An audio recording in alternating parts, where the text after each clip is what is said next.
The blood on Eleanor Mason's wedding dress wasn't hers, but the terror in her eyes belonged to no one else. When she stumbled into Samuel Holloway's cabin that brutal Arizona night, her whispered confession shattered his world. I'm not clean anymore. The torn fabric that fell from her shoulder revealed bruises mapping a journey through hell itself. This is the story of how one woman's desperate flight from a monster named Victor Caldwell would ignite a war for justice in the lawless frontier. Friends, settle in for this tale of courage born from desperation. And before we begin, drop a comment about where you're watching from. I love seeing how far these stories travel. The desert had no mercy for the desperate, and Eleanor Mason was learning that lesson with every labored breath that tore through her lungs. Her bare feet, once pampered and soft, now left bloody prints in the sand as she ran through the darkness, the tattered remains of what had been an elegant wedding dress catching on every sagebrush and thorn that reached for her like skeletal fingers. Behind her, somewhere in that vast expanse of shadow and starlight, she could hear them, Caldwell's dogs, their baying, carrying on the wind like a promise of death. She had been running for 3 hours, maybe 4. Time had lost all meaning when Victor Caldwell had shown her what kind of man she had been sold to. The memory of his hands, his breath reeking of whiskey, the sound of fabric tearing, she pushed it down, buried it deep where it couldn't slow her feet. There would be time for those wounds later if she survived. Right now, survival was all that mattered. The moon hung low and bloated in the sky, casting everything in silver and shadow. Eleanor's legs trembled with each step, her body screaming for rest, for water, for anything but this endless flight. But stopping meant capture, and capture meant returning to that house, to that room, to him. Death would be kinder. A light flickered in the distance, barely visible like a star that had fallen to earth. Eleanor's heart leaped with a hope so fierce it hurt. A cabin. Someone lived out here in this godforsaken wilderness. Whether they would help her or turn her over to Caldwell, she didn't know, but she was beyond having choices. Her strength was failing, and the dogs were getting closer. Samuel Holloway sat in his cabin nursing a glass of whiskey that had long since gone warm. The lantern on his table cast dancing shadows on the walls, shadows that sometimes looked like the ghosts of men he'd killed in the war. 10 years since Appomattox, and still they visited him nightly. He'd come to the Arizona Territory to escape those ghosts, but they'd followed him even here to the edge of nowhere. The sound came first, irregular footsteps stumbling desperate. Sam's hand moved instinctively to the Colt .45 hanging on the wall. Living alone this far from civilization meant being ready for anything. Bandits, Apache raiders, deserters, the desert attracted all kinds of trouble. But when he peered through the window, what he saw made him freeze. A woman. No, barely more than a girl, couldn't be more than 22 or 23. Her dress, what was left of it, had once been white, maybe cream. Wedding dress his mind supplied, though why a bride would be running through the desert at midnight was beyond comprehension. She was heading straight for his door, her movements erratic like a wounded animal seeking shelter. Sam opened the door before she could knock, and she practically fell into his arms. The smell hit him first, blood, sweat, and fear, the kind of fear that clung to a person like smoke. Up close he could see her face properly in the lantern light. Beautiful despite the dirt and tears, dark hair that had probably been pinned up in some elaborate style now hung wild around her shoulders. But it was her eyes that stopped him, cold green as summer grass and filled with a terror he recognized from battlefields. "Please," she gasped, her voice raw. "Please, you have to help me. They're coming." "Who's coming?" Sam asked, though he was already pulling her inside, his soldier's instincts taking over. Protect first, questions later. "Caldwell's men. The dogs." She swayed on her feet and Sam caught her before she could fall. That's when he saw the blood on her dress wasn't all from her feet. There were other wounds, other stories written in crimson on white fabric. "I'm not clean," she whispered, and the shame in those 3 words hit Sam like a physical blow. "I'm not clean anymore." Then her eyes rolled back and she went limp in his arms. Sam carried her to his bed, the only bed in the one-room cabin, and laid her down gently. His hands, scarred from years of war and work, moved with surprising tenderness as he checked her injuries. Cuts on her feet, obviously, bruises on her arms, her throat, and other marks that made his jaw clench with a fury he hadn't felt in years. He'd seen what men could do to each other in war, but this was different. This was the kind of cruelty that had no purpose but power and pain. He fetched water and clean cloth began cleaning her wounds as best he could. She stirred occasionally, whimpering in her sleep, but didn't wake. Sam worked in silence, his mind racing. Victor Caldwell. He knew that name. Everyone in the territory knew that name. Owned the biggest ranch for 100 miles, had the sheriff in his pocket, and ruled his domain like a medieval lord. If this girl had run from him, she was either very brave or very desperate. Probably both. The sound of dogs in the distance made Sam's decision for him. He covered Eleanor with a blanket, then grabbed his rifle from above the fireplace. It was a Henry repeater, .44 caliber, the same one he'd carried through the last year of the war. He checked the load, then stepped out onto his porch to wait.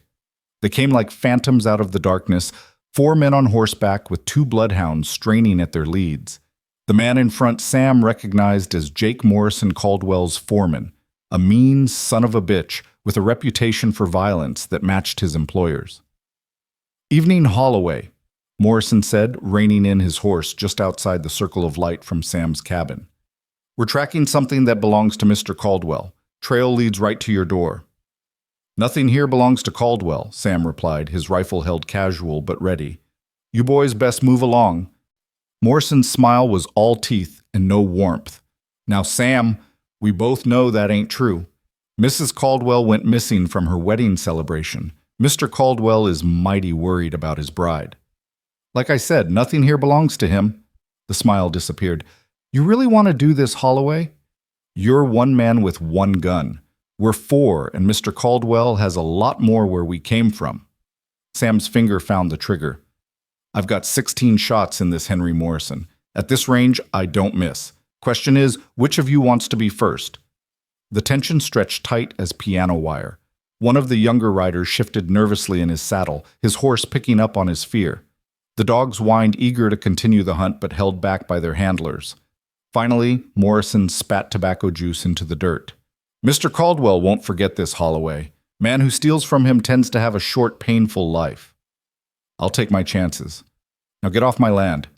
Morrison wheeled his horse around and the others followed. But just before they disappeared into the darkness, he called back, "She ain't worth dying for, Holloway. No woman is." Sam stayed on the porch until he couldn't hear the horses anymore, then went back inside. Eleanor was awake, watching him with those green eyes wide with fear. "They're gone," he said. "For now." "You don't know what you've done," she whispered. "He'll kill you. He'll kill us both." Sam set the rifle aside and pulled a chair next to the bed. "Why don't you tell me what happened?" "Start from the beginning." Eleanor closed her eyes, and for a moment Sam thought she wouldn't answer. Then in a voice barely above a whisper she began, "My father owed money. A lot of money. He had a sickness for cards you see couldn't stop even when Mama begged him. When she died last year it got worse. He'd bet anything, the house, the livestock even." She paused, swallowing hard. "Even me." Sam's hands clenched into fists, but he kept his voice gentle. "He lost you in a card game. 3 months ago, Caldwell held his markers $20,000 worth. Father couldn't pay, so Caldwell offered a deal. Marriage to his daughter would clear the debt. Father agreed without even asking me." Tears rolled down her cheeks, but she didn't sob. It was the quiet crying of someone who'd already spent all their louder grief. "I tried to run then, but where could I go? No money, no family, except Father. Caldwell started coming around bringing gifts, acting the gentleman. But I could see what he really was in his eyes, the way he looked at me like I was already his property." She pulled the blanket tighter around herself. "The wedding was today. Yesterday, I suppose. I don't know what time it is. Father walked me down the aisle like he was leading a lamb to slaughter. The ceremony, the reception, it was all a blur, but when it came time for the wedding night," her voice broke completely then, and Sam found himself reaching out, taking her hand in his. It was small and cold, trembling like a bird. "You don't have to tell me the rest," he said. But Eleanor shook her head. "No, you need to know. You need to understand what you're protecting. He took me to his room, started drinking, talking about all the things he was going to do to me, how he'd break me like he broke his horses. When he came at me, there was a letter opener on his desk. I grabbed it, stabbed him in the shoulder, not deep enough to kill, just enough to make him let go. Then I ran. In your wedding dress, barefoot. There wasn't time for anything else. I just ran. I heard him shouting, heard the dogs, but I just kept running, and then I saw your light. Sam squeezed her hand gently. You're safe now. Eleanor laughed, but there was no humor in it. Safe. You don't know Victor Caldwell. He owns this territory. The sheriff, the judge, most of the town. He'll come for me, and he'll destroy anyone who helps me. Let him come, Sam said, and something in his voice made Eleanor look at him more closely. This wasn't some young cowboy playing hero. This was a man who'd seen violence, who'd dealt it out and survived it. The scars on his hands, the way he'd held that rifle, the calm in his eyes when facing down 4 armed men. This was someone who knew about destroying and being destroyed. Who are you? She asked. Samuel Holloway. I live here, raise some cattle, keep to myself mostly. That's not what I meant. Sam was quiet for a long moment. I was a soldier once. Union Army served under Sherman in his march to the sea. After the war, I tried to go home, but home didn't exist anymore. Everything I'd fought for, everyone I'd loved, gone. So I came out here to forget. Did it work? The forgetting? No. But I learned to live with the remembering. Eleanor studied his face, weathered, but not old, maybe 35 or 40. His eyes were gray like storm clouds, and there was a sadness there that matched her own. I can't stay here, she said. It's not fair to you. Where would you go? I don't know. California, maybe. Somewhere Caldwell can't reach. With what money? What clothes? How would you travel on foot? Sam shook his head. You're staying here until we figure something out. I've got some old clothes that might fit you, belong to someone who doesn't need them anymore. You'll rest, heal up, and then we'll make a plan. He'll come back. Morrison and the others. Probably. You could die. Sam stood up, walked to the window, and looked out at the darkness. I've been dying slowly for 10 years, Miss Mason. At least this would mean something. Eleanor wanted to protest, to insist she leave immediately, but exhaustion was pulling at her like an undertow.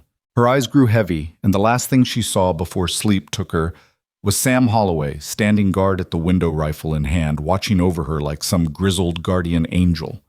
The next morning came too soon and not soon enough. Sam hadn't slept, had spent the night watching and listening, but the desert remained quiet except for the usual sounds. Coyotes in the distance, the wind through the sage, the occasional call of an owl. When the sun finally painted the mountains gold, he allowed himself to relax slightly. Eleanor woke to the smell of coffee and bacon. For a moment she didn't remember where she was, then it all came flooding back. The wedding Caldwell, the flight through the desert. She sat up quickly, then immediately regretted it as pain shot through her body. Easy, Sam said from where he stood at the stove. You've been through hell. Your body needs time to recover. He brought her a plate of food and a cup of coffee. Eleanor realized she couldn't remember the last time she'd eaten. Thank you, she said then, after a pause, for everything. No need for thanks. Any decent man would do the same. No, Eleanor said firmly. They wouldn't. Most would have turned me over to Morrison last night. Why didn't you... Sam considered the question while refilling his own coffee cup. My sister, he finally said. Had a sister once younger than me, Sarah. Prettiest girl in 3 counties. Everybody said so. When I went off to war, I told her I'd come back, told her to wait for me. But while I was gone, a man like Caldwell took a fancy to her. She said no. He didn't accept that answer. The silence stretched between them, heavy with unspoken tragedy. When I got home, she was gone. Took her own life rather than live with what he'd done to her. The law wouldn't touch him. He was too rich, too connected. So I killed him myself. Shot him down in the street like the dog he was. That's why I can't go home. That's why I'm here. Eleanor set down her coffee cup with trembling hands. I'm sorry. Don't be. It was a long time ago. But when I saw you last night running from the same kind of monster, I knew I couldn't let it happen again. Not if I could stop it. You might die trying to stop it. Then I die. Better than living with more ghosts. Before Eleanor could respond, the sound of approaching horses made them both freeze. Sam grabbed his rifle, peered out the window, then relaxed slightly. It's all right. It's Reverend Parker from town.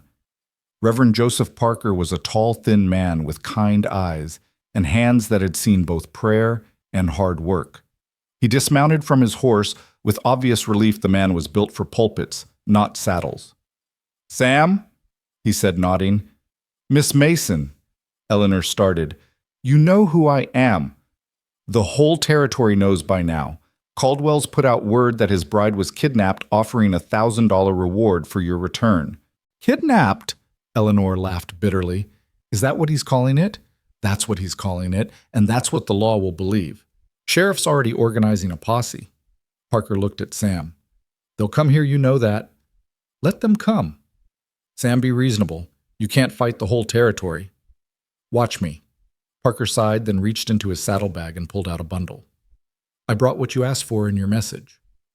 Sam had sent a message. Eleanor looked at him questioningly. "Sent a rider to town at first light," Sam explained. "Figured you'd need proper clothes and supplies." Parker handed the bundle to Eleanor. "My wife sent these. They were our daughter's. She's married now, living in Santa Fe, won't miss them. There's also some medical supplies, bandages for your feet." Eleanor's eyes filled with tears at the kindness. "Thank you, both of you." "There's more," Parker said, his expression growing serious. "I've been doing some investigating into Caldwell's affairs. There are rumors, whispers about things he's done. Not just to women, but to anyone who's opposed him. People disappearing, businesses burned down, accidents that weren't accidents. Everyone knows what Caldwell is," Sam said. "Problem is proving it." "That's just it. I think there might be proof. I've heard talk of documents, records that Caldwell's former partner kept before he died. If we could find those—" "His partner was Marcus Webb," Eleanor interrupted suddenly. Both men looked at her in surprise. "My father mentioned him once when he was drunk. Said Webb knew where all of Caldwell's bodies were buried, literally and figuratively. But Webb died 5 years ago." "Supposedly died," Parker corrected.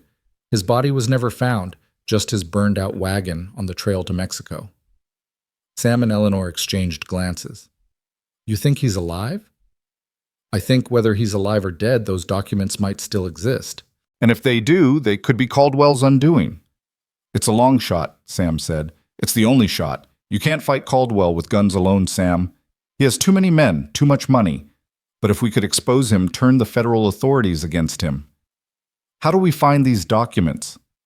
Eleanor reached for the small bag she'd carried with her through the desert, one of the few things she'd managed to grab in her flight.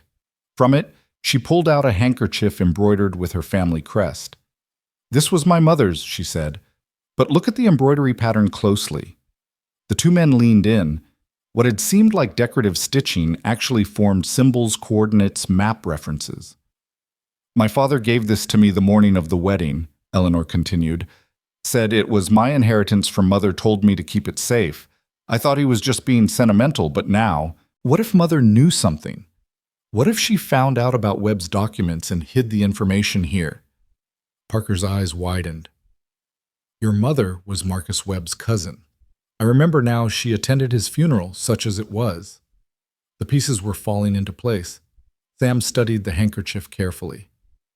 "These coordinates point to Willow Creek, about 2 days' ride from here." "That's where the old Webb mining claim was," Parker added. "Abandoned now, but there's still an old cabin up there." "Then that's where we go," Eleanor said, standing up despite the pain in her feet. "You're in no condition to travel," Sam protested. "I'm in no condition to wait for Caldwell to find me either. Every hour we delay gives him more time to consolidate his power to spread his lies. If these documents exist, we need them now." Sam wanted to argue, but he could see the determination in her eyes. This wasn't the frightened girl who'd collapsed in his doorway last night. This was someone who'd found her steel. "All right," he conceded, "but we do this smart. Parker, can you get back to town without arousing suspicion?" "I'm the Reverend. I go where souls need saving." "Good. Keep your ears open. Let us know what Caldwell's planning. Meanwhile, Miss Mason and I will head for Willow Creek." "You'll need supplies," Parker said, "and you'll need to avoid the main trails. Caldwell will have men watching all the usual routes." "I know the back ways," Sam assured him. "Spent 2 years learning every trail and hidden path in this territory." Parker prepared to leave, but turned back at the door. "Sam, Eleanor, be careful. Caldwell's not just dangerous because he's violent. He's dangerous because he's smart. He didn't build his empire by being impulsive. Whatever you're planning, assume he's 2 steps ahead. After the Reverend left, Sam and Eleanor began preparing for the journey. Sam packed provisions, ammunition, medical supplies. Eleanor changed into the clothes Parker had brought, practical riding clothes that fit reasonably well. When she emerged from behind the blanket Sam had hung for privacy, he had to admit she looked nothing like the terrified bride from the night before. She looked like a frontier woman ready for whatever came next. "Can you shoot?" he asked. "My mother taught me, actually. Said a woman should know how to protect herself." "Smart woman." Sam handed her a Colt .38. "This was Sarah's. She'd want you to have it." Eleanor took the gun reverently, understanding the weight of what was being offered, not just a weapon, but a trust, a connection to Sam's lost sister. They set out as the sun reached its zenith, taking Sam's 2 horses, one to ride, one for supplies. Eleanor rode well despite her injuries, and Sam found himself impressed by her resilience. They followed a narrow trail that wound through canyons and dry washes paths that didn't appear on any map. As they rode, Eleanor told Sam more about her life before Caldwell, about her mother, who died too young, her father, whose weakness had cost them everything. Sam in turn told her about the war, about the things he'd seen and done, about the home he could never return to. "We're both ghosts in a way," Eleanor observed as they watered the horses at a hidden spring. "Cut off from our past, uncertain of our future." "Ghosts can't change things, Tut," Sam replied. "We can." That night, they camped in a box canyon protected on 3 sides by high walls. Sam built a small fire, just enough for warmth and cooking. They ate in companionable silence, both aware of how strange this was 2 days ago. They'd been strangers, and now they were bound together by circumstance and growing trust. "Tell me about Sarah," Eleanor said suddenly. "Not how she died, but how she lived." Sam smiled, the expression transforming his weathered face. "She was fearless. Used to ride horses that grown men were afraid of, could shoot better than most of the boys in town. But she was gentle too, had a way with wounded animals, could calm any creature with just her voice. She wanted to be a teacher, thought education could change the world." "She sounds wonderful." "She was. You remind me of her, actually, not in looks, but in spirit. That combination of strength and kindness." Eleanor felt herself blushing in the firelight. "I don't feel very strong." "Strength isn't about not being afraid. It's about acting despite the fear. And you, Miss Mason, have been doing that since you picked up that letter opener." The moment stretched between them, charged with something neither was ready to name. Then from somewhere in the darkness came the sound of horses. Sam was on his feet instantly, rifle in hand, kicking dirt over the fire. Eleanor grabbed the Colt, her heart pounding. They pressed themselves against the canyon wall, waiting. 3 riders passed by the mouth of the canyon, moving slowly, searching. In the moonlight, Eleanor recognized one of them, Tom Harris, one of Caldwell's men who'd leered at her during the wedding reception. "They were here," Harris was saying. "Fire's still warm." "Can't have gone far," another replied. "Boss wants the girl alive, but Holloway's fair game." "Shame about that. Holloway's not a bad sort, just picked the wrong side." They moved on, their voices fading into the distance. Sam and Eleanor remained frozen for long minutes after hardly daring to breathe. "We need to move," Sam whispered. "They'll double back when they don't find us ahead." They packed quickly, silently, and led the horses deeper into the canyon. Sam knew of a narrow passage that led to the other side, barely wide enough for the horses. They moved through it in complete darkness, trusting to Sam's memory and the horses' sure footing. By dawn, they were miles away, climbing into the mountains toward Willow Creek. The landscape changed from desert to pine forest, the air growing cooler and thinner. Eleanor's injuries were taking their toll. Sam could see her grimacing with each movement, but she never complained. They reached Willow Creek by midday of the 2nd day. The old mining camp was a collection of weathered buildings slowly being reclaimed by the forest. Webb's cabin sat apart from the others, built solid and square against the mountainside. "Looks abandoned," Eleanor observed. "Looks can be deceiving," Sam replied, studying the ground. "Someone's been here recently. These tracks are maybe a week old." They approached cautiously, Sam leading with his rifle ready. The door was locked, but the lock was new. Another sign someone had been maintaining the place. Sam broke the lock with his rifle butt, and they entered the dim interior. It was a single room furnished simply but with surprising care. Everything was covered in dust except for a desk in the corner which showed signs of recent use. Eleanor went straight to the desk, searching through drawers while Sam kept watch at the window. "There's nothing here," she said, frustrated. "Just old mining records and weight." She held up the handkerchief, comparing the embroidered symbols to marks on the desk's surface. These scratches in the wood, they matched the pattern. Together they examined the desk more closely. Sam found the hidden compartment, a false bottom in one of the drawers. Inside was an oilskin packet sealed with wax. Eleanor broke the seal with trembling fingers. Inside were pages and pages of documents, contracts, receipts, ledgers, and most damning of all, a detailed journal in Marcus Webb's handwriting. "My God," Eleanor breathed as she read. "It's all here. The murders, the land grabs, the bribes, and the Willow Creek Massacre." Sam read over her shoulder. According to Webb's journal, Caldwell had ordered the slaughter of an entire Apache village that stood in the way of his expansion. 37 women and children burned alive in their homes while the men were away hunting. He'd blamed it on Mexican bandits, even led the posse that investigated the crime. "This is enough to see him hang," Sam said. "If we can get it to the right authorities. The local law won't touch him. Then we go federal. There's a marshal in Tucson." The door exploded inward. Jake Morrison stood there, gun drawn, flanked by 2 other men. Well, looks like we got here just in time." Sam moved to shield Eleanor, but Morrison's gun was already aimed at his chest. "Drop the rifle, Holloway. You too, Mrs. Caldwell. Drop the pistol." "That's not my name," Eleanor said defiantly. Morrison laughed. "Oh, but it is. You said, 'I do.' Remember, in the eyes of the law and God, you're Caldwell's property, and he wants his property back." "Geez, no one's property," Sam growled. "Big words from a dead man." Morrison's finger tightened on the trigger. The gunshot was deafening in the small space, but it wasn't Morrison's gun that had fired. Eleanor stood with the Colt smoking in her hand, having drawn and fired in one smooth motion just as her mother had taught her.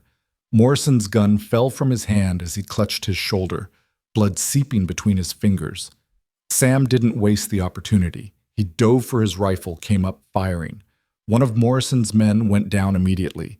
The other fled out the door, shouting for reinforcements. "There's more coming!" Morrison gasped, his face pale with pain. "Caldwell himself is on his way. You're both dead." Sam tied Morrison to a chair, then began gathering the documents. "We need to go, now!"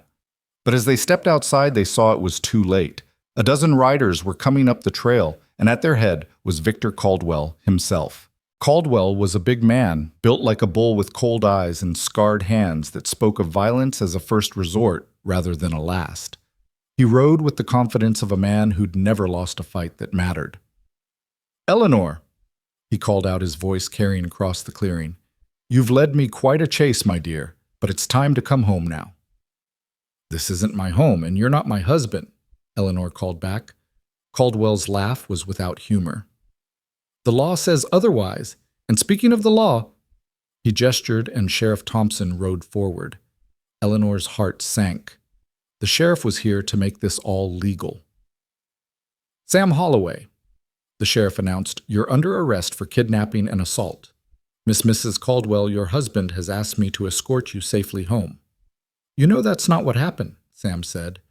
"I know what Mr. Caldwell tells me happened. That's all that matters." Eleanor stepped forward, the packet of documents in her hands. "What if I told you we have proof of murder? Sheriff proof that Caldwell ordered the Willow Creek Massacre." The sheriff's face went pale, but Caldwell just smiled. "The ravings of a hysterical woman who's been kidnapped and obviously coerced. Sheriff, I believe my wife needs medical attention. She's clearly not in her right mind." "You bastard!" Eleanor snarled. "Such language from my beloved bride. You see, Sheriff, she's been corrupted by this criminal. Who knows what he's done to her these past 2 days alone together?" The implication hung in the air like poison.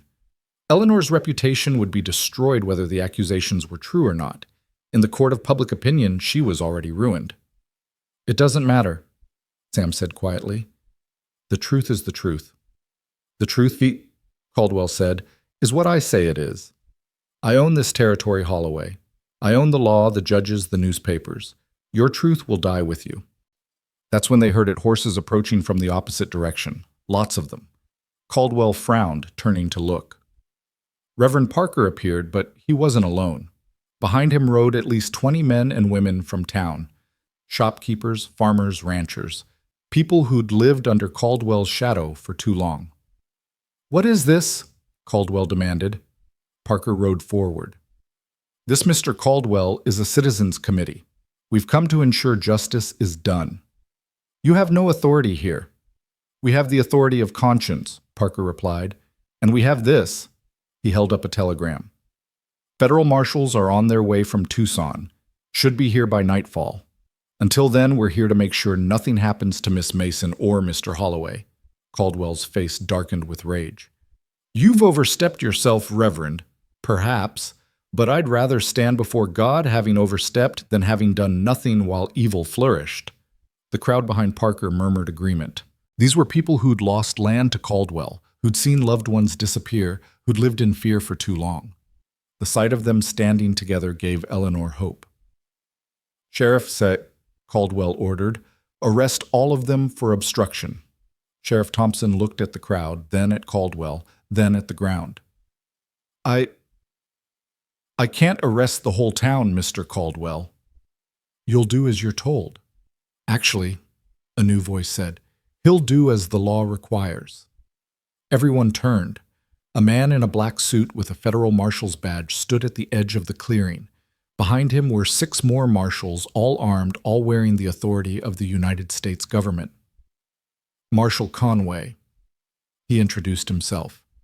"We received some interesting telegrams about the situation here. Thought we'd come see for ourselves." "This is a local matter," Caldwell said, but for the first time there was uncertainty in his voice. "Murder is never just a local matter, especially the murder of federal witnesses." "What witnesses?" Conway smiled coldly. "The Apache village at Willow Creek had been under federal protection as part of the treaty negotiations. That makes their deaths a federal crime. We've been investigating for 5 years, Mr. Caldwell. Just needed the final piece of evidence." Eleanor stepped forward, holding out Webb's journal. "I believe this is what you've been looking for." Conway took the journal, flipped through it. His expression grew darker with each page. "Victor Caldwell, you're under arrest for murder conspiracy and violation of federal treaty law." "You can't prove any of this," Caldwell snarled. "Actually, we can. You see, Marcus Webb isn't dead. He's been in federal protective custody for 5 years waiting for us to build our case. His testimony combined with these documents will see you hang." Caldwell went for his gun, but Sam was faster. The rifle shot knocked the pistol from Caldwell's hand before he could clear leather. Marshal Conway and his men immediately had their weapons drawn.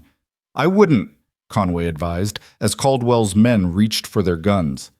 "You're outnumbered and outgunned, and unlike the local law, we have no problem shooting when necessary." One by one, Caldwell's men raised their hands. The sheriff, seeing which way the wind was blowing, actually helped disarm them. Morrison, still tied to the chair inside the cabin, was brought out and arrested as well. As the marshals put Caldwell in irons, he stared at Eleanor with pure hatred.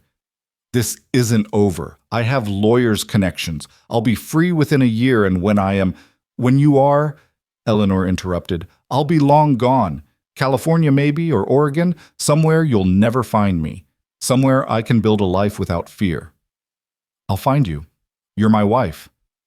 Eleanor pulled out a document from her pocket, one she'd taken from the packet. "Actually, according to this, the marriage isn't legal. You were still married to your first wife when you married me. She's not dead, just hidden away in that sanitarium in Denver. The marriage is void." Caldwell's face went white. That was a secret he'd thought buried forever. As the marshals led him away, Eleanor felt something she hadn't experienced in months' freedom. The weight that had been crushing her was gone. She could breathe again. The crowd dispersed slowly, people congratulating Eleanor and Sam, thanking them for their courage. Parker stayed behind, smiling at them both. "So what now?" he asked. Eleanor looked at Sam. They'd been thrown together by violence and necessity, but something more had grown between them in those intense days. She wasn't ready to name it yet, but she wasn't ready to walk away from it either. "I need time," she said. Time to heal, to figure out who I am when I'm not running or fighting. My cabin's not much, Sam offered, but you're welcome to stay as long as you need. No expectations, no obligations, just a safe place to rest. Eleanor smiled, the first real smile Sam had seen from her. It transformed her face, showing the woman she might have been if life had been kinder. I'd like that, she said. 6 months later, the cabin had changed. There were curtains on the windows now, flowers in a garden plot, a second chair by the fireplace.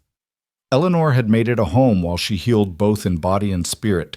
She'd testified at Caldwell's trial, watched him sentenced to hang, and then put that chapter of her life behind her.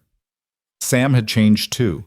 The ghost that had haunted him for so long seemed quieter now, pushed back by the presence of someone who understood loss but chose life anyway. They'd become partners, first friends, second, and now, "I'm not asking you to marry me," Sam said one evening as they sat watching the sunset. "You've had enough of men thinking they own you, but I'm asking if you'd consider staying. Not as my property, but as my equal, my partner in whatever comes next." Eleanor looked at him. This man who'd saved her without trying to claim her, who'd offered protection without demanding payment, who'd given her space to heal while letting her know she wasn't alone. "I've been thinking about California," she said, and Sam's heart sank. Then she continued, "It's beautiful there by the ocean. Perfect place to raise cattle. And children, if we were so blessed." Sam turned to look at her fully. Well, I can't manage a ranch by myself. I'll need a partner. Someone who knows cattle, who can shoot straight, who makes excellent coffee." She smiled. "Know anyone like that who might be interested in a new start?" Sam took her hand-scarred fingers, intertwining with gentle ones. "I might know someone." They left Arizona 2 weeks later, taking only what they needed, leaving the ghosts behind. The cabin stood empty, but not abandoned. Parker promised to look after it. Said maybe someone else running from monsters might need it someday. As their wagon rolled west toward California, toward the ocean and new beginnings, Eleanor pulled out her mother's handkerchief. The embroidered map had led them to justice, but it had also led them to each other. She folded it carefully and put it away. She didn't need it anymore. She knew where she was going now. The story could have ended there, two broken people finding wholeness in each other, riding off toward a sunset and a new life. But life, Eleanor had learned, was never that simple. They'd been on the trail for 3 days when they heard the horses behind them. Sam pulled the wagon to a stop, reaching for his rifle. Eleanor already had the Colt in her hand, but it wasn't Caldwell's men he was dead hanged 2 weeks prior. It was Marshal Conway and 2 of his deputies. "Miss Mason, Mr. Holloway," Conway greeted them. "Glad we caught up with you." "Is there a problem, Marshal?" Sam asked. "No problem. A proposition. You two have proven yourselves to be resourceful, brave, and committed to justice. The federal government could use people like you."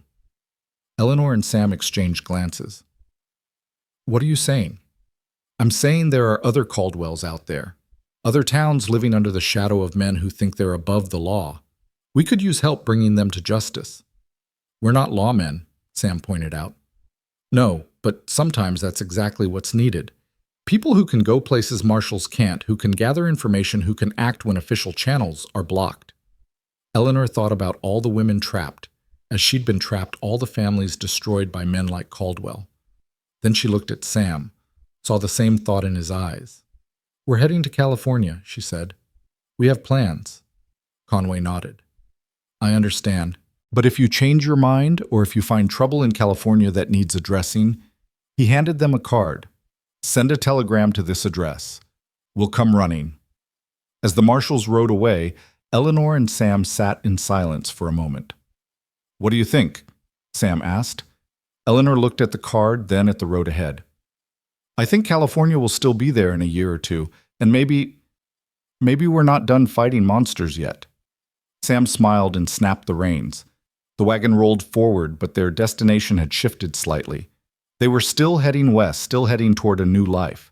But now they knew that life might involve more than just raising cattle and children. It might involve making sure other Eleanors had a Sam to run to other towns, had citizens brave enough to stand up. The sun was setting as they made camp that night, painting the sky in shades of red and gold. Eleanor leaned against Sam as they watched the stars come out, feeling safe for the first time in her life. Not because the danger was gone, it never really was, but because she'd found someone to face it with. "Tell me about your sister again," she said. "Tell me about Sarah." And Sam did his voice mixing with the crackle of the fire and the distant howl of coyotes. He told her about a girl who'd been brave and kind, who deserved better than what the world had given her. And Eleanor told him about her mother, who'd hidden strength in embroidered handkerchiefs and taught her daughter to shoot straight and true. They talked until the fire died to embers, two souls who'd found each other in the darkness, who'd fought for justice, and one who discovered that sometimes the greatest victory wasn't defeating the monster, it was finding someone to stand with you when the monsters came. The desert stretched endlessly around them, harsh and beautiful, dangerous and free. Tomorrow would bring new challenges, possibly new dangers. But tonight, under a blanket of stars, Eleanor Mason and Samuel Holloway were exactly where they needed to be together, armed with truth and courage, ready for whatever came next. The card Marshal Conway had given them seemed to burn in Eleanor's pocket as their wagon rolled through the dusty plains of New Mexico. 3 weeks had passed since they'd left Arizona, and the promise of California grew stronger with each mile. Yet something nagged at Eleanor, a sense of unfinished business that she couldn't quite shake. Sam noticed her restlessness as they made camp near a small trading post called Bitter Springs. "You've been quiet all day," he observed, handing her a cup of coffee. "Just thinking," Eleanor replied, watching the sun sink behind distant mountains. "About what Conway said, about other Caldwells out there." "We did our part. Caldwell's dead, his empire's broken. We earned our peace." Eleanor nodded, but her fingers found the card in her pocket again. "There was a woman at the trading post today. Young, maybe 17. She had bruises on her wrists, kept looking over her shoulder. The man she was with, the way he grabbed her arm." She trailed off, the memory too familiar. Sam set down his coffee cup. "Eleanor, we can't save everyone." "I know, but seeing her, it reminded me that my story could have ended very differently if you hadn't opened your door that night." Before Sam could respond, they heard horses approaching fast. Both reached for their weapons, but relaxed when they saw it was a single rider pushing his mount hard. The man nearly fell from his saddle when he reached them, his clothes torn and bloody. "Please," he gasped, "are you Samuel Holloway?" Sam helped the man to the ground. "I am. How do you know my name?" "Reverend Parker. He said you might be coming this way. Said you were the only ones who might help." Eleanor brought water while Sam examined the man's injuries. He'd been shot, the bullet grazing his ribs. As Eleanor cleaned the wound, the man told his story. His name was Daniel Morrison, no relation to Jake Morrison, he assured them quickly. He was the mayor of a town called Perdition, 2 days' ride south. Or he had been until a man named Wallace Brennan had ridden in 6 months ago with 30 gunmen and declared himself the new law.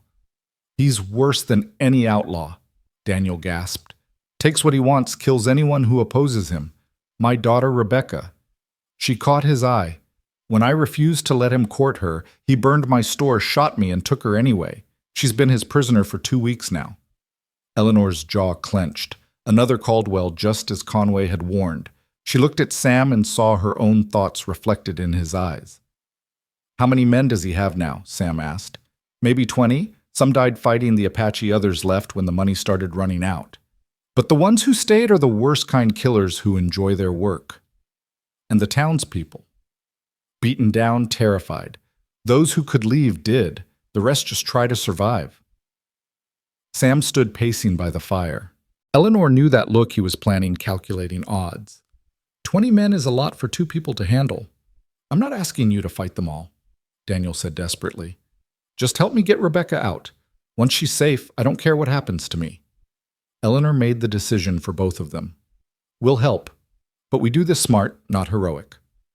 Sam looked at her, a mixture of pride and concern in his eyes. "California can wait. California will still be there when we're done." They spent the night planning. Daniel sketched out the town's layout in the Dirt Main Street Saloon Hotel, where Brennan had set up headquarters, the house where Rebecca was being held.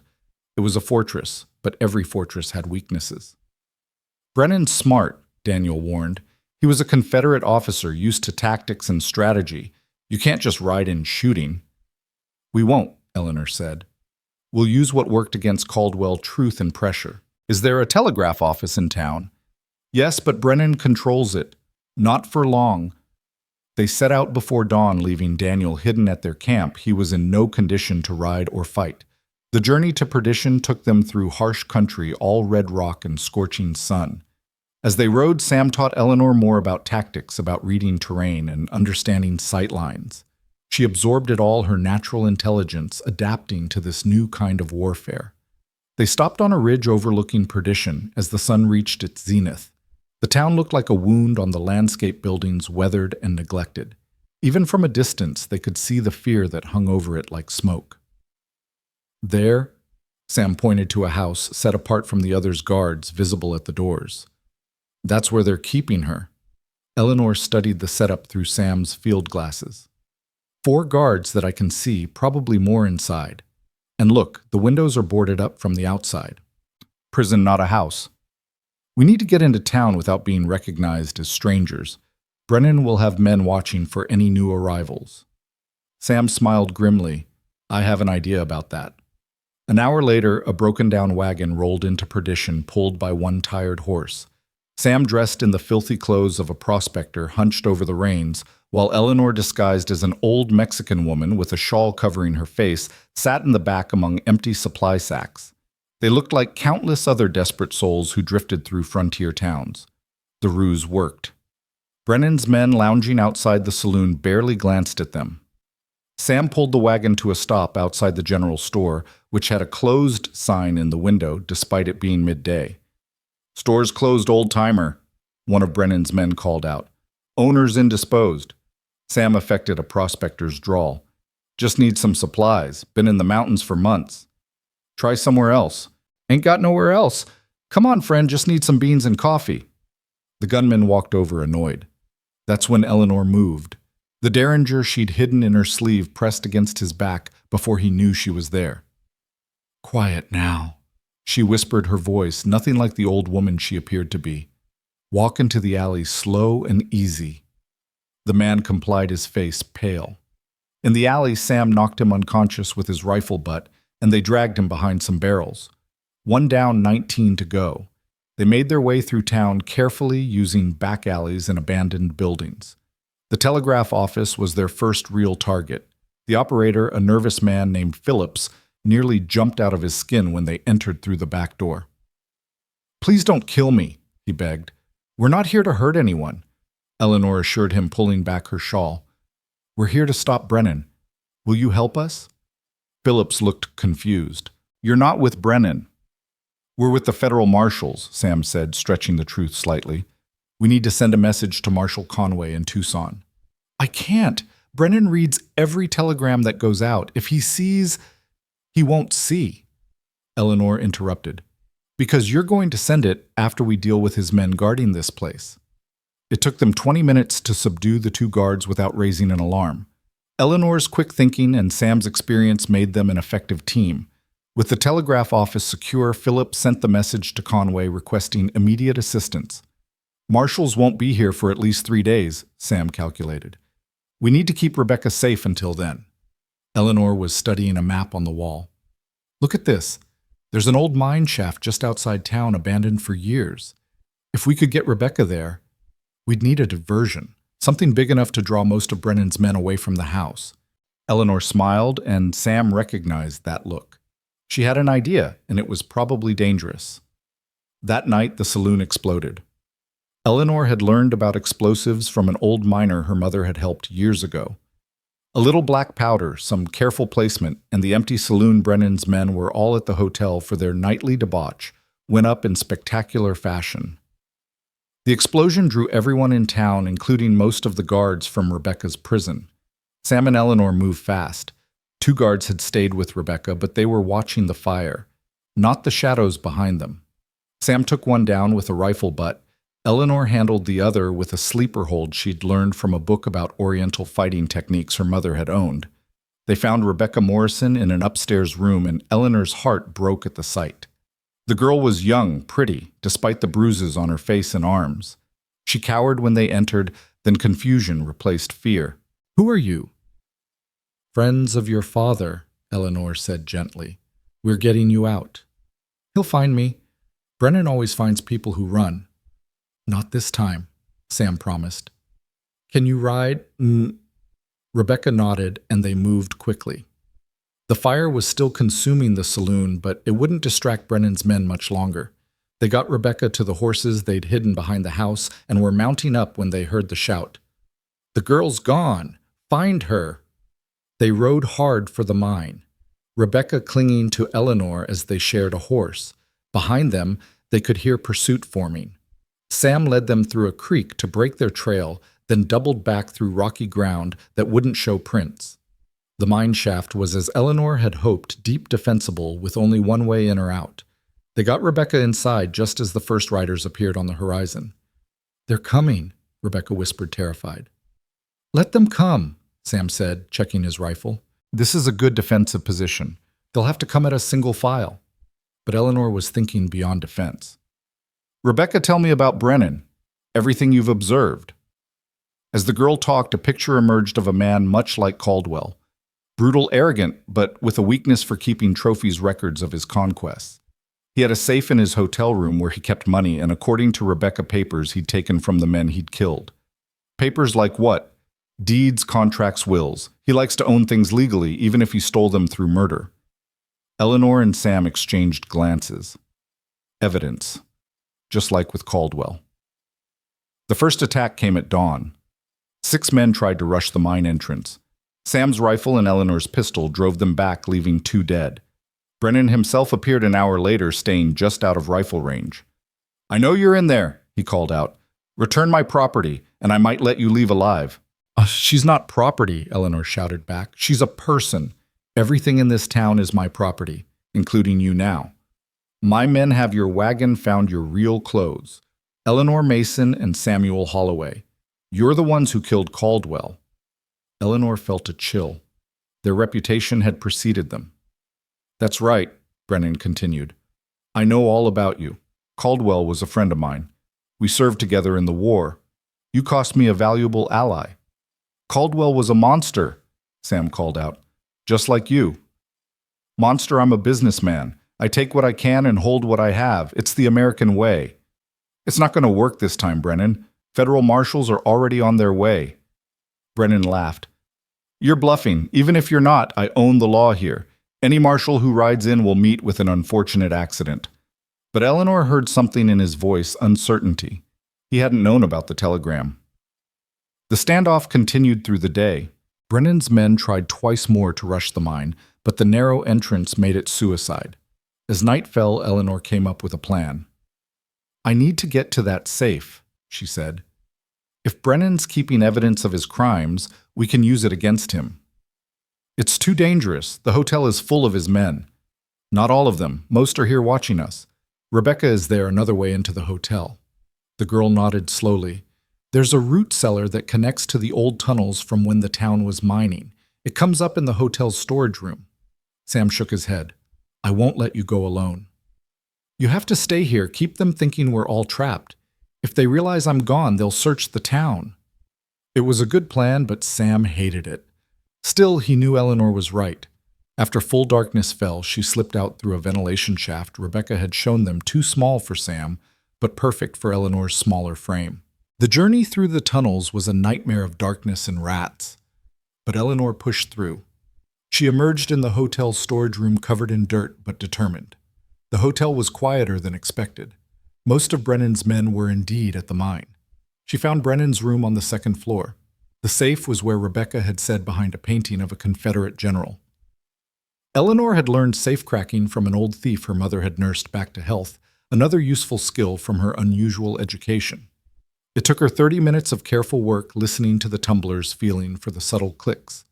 When the safe finally opened, she found exactly what she'd hoped: documents proving Brennan had murdered the previous mayor, the sheriff, and 6 other prominent citizens. There were also army papers showing he'd been court-martialed for war crimes but had escaped before sentencing. Eleanor was photographing the documents with a small camera Sam had bought from a traveling photographer when she heard footsteps in the hall. She closed the safe, spun the dial, and was heading for the window when the door opened. It wasn't Brennan. It was a woman, young and hard-faced, wearing a low-cut dress and too much rouge.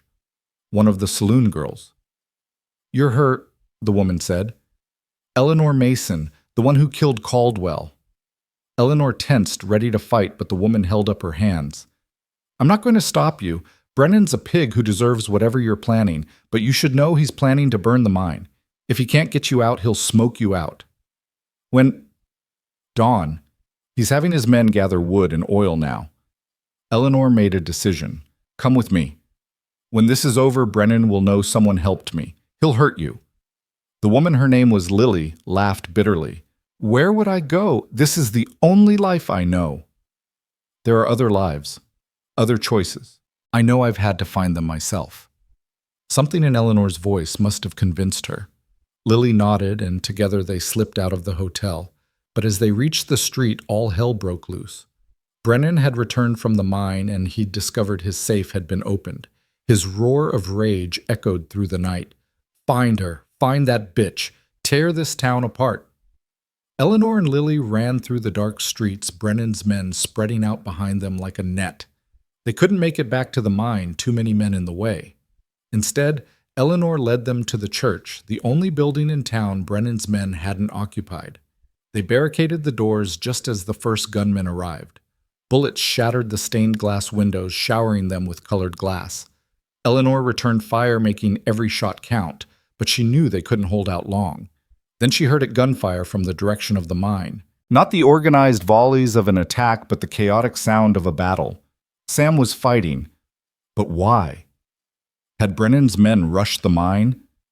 The answer came minutes later when Marshal Conway himself kicked in the church's back door, followed by a dozen federal marshals. Miss Mason, he said calmly, as if they were meeting for tea, you do have a talent for finding trouble. How did you... Your telegram said urgent, and I've learned that when you and Holloway say urgent, it means someone's about to die. We rode hard arrived just in time to help your partner defend that mine. The battle for Perdition was brief but vicious. Brennan's men, caught between the marshals and Sam's position at the mine, tried to fight but were overwhelmed. Brennan himself made a last stand at the hotel, but when Eleanor showed Conway the documents from his safe, even his own men started surrendering. In the end, Brennan was dragged out in chains, screaming threats and promises of revenge. As he passed Eleanor, he spat at her feet. You think you've won? There are dozens like me out there. Hundreds. You can't stop us all. Eleanor looked at him with pity more than anger. Maybe not, but we can stop you, one monster at a time. As dawn broke over Perdition, the town began to breathe again. People emerged from their homes blinking in the light like prisoners released from a dungeon. Daniel Morrison was reunited with Rebecca, both of them crying as they embraced. Sam found Eleanor sitting on the church steps, exhausted but victorious. Lily stood nearby, uncertain about her future. Conway's offered us a job, Sam said. Official capacity this time. Special investigators for the federal marshals. Eleanor looked at the town around them, at the people beginning to rebuild their lives. What about California? California will still be there, but this, he gestured at the scene around them. This matters. Eleanor stood, decision made. Then we accept. But first we make sure Perdition can stand on its own, and we find a new life for Lily. Over the next week, they helped the town reorganize. A new sheriff was elected, honest men were deputized, and the documents from Brennan's safe were used to return stolen property to its rightful owners. Lily, it turned out, had a talent for numbers, and the bank hired her as a clerk, a respectable position that offered a fresh start. As they prepared to leave, Rebecca Morrison approached Eleanor. How do you do it? How do you stay so brave? Eleanor thought about the question. I'm not always brave. Most of the time I'm terrified. But I've learned that courage isn't about not being afraid, it's about doing what's right despite the fear. And having someone beside you who understands that makes all the difference. She looked at Sam as she said it, and he smiled, that rare smile that transformed his weathered face. Conway had given them their first official assignment. Investigate reports of a slavery ring operating out of Texas, kidnapping Mexican nationals, and selling them to plantations that refused to accept the war's outcome. It would be dangerous, probably deadly, but Eleanor found she wasn't afraid. Not anymore. As their wagon rolled out of Perdition, the townspeople gathered to see them off. They were heroes here, but Eleanor knew they couldn't stay. Heroes who stayed too long became either tyrants or targets. Better to move on to find the next fight, the next monster to face. Regrets? Sam asked as perdition disappeared behind them. None? Eleanor replied. Well, maybe one. What's that? I wish my mother could have seen this.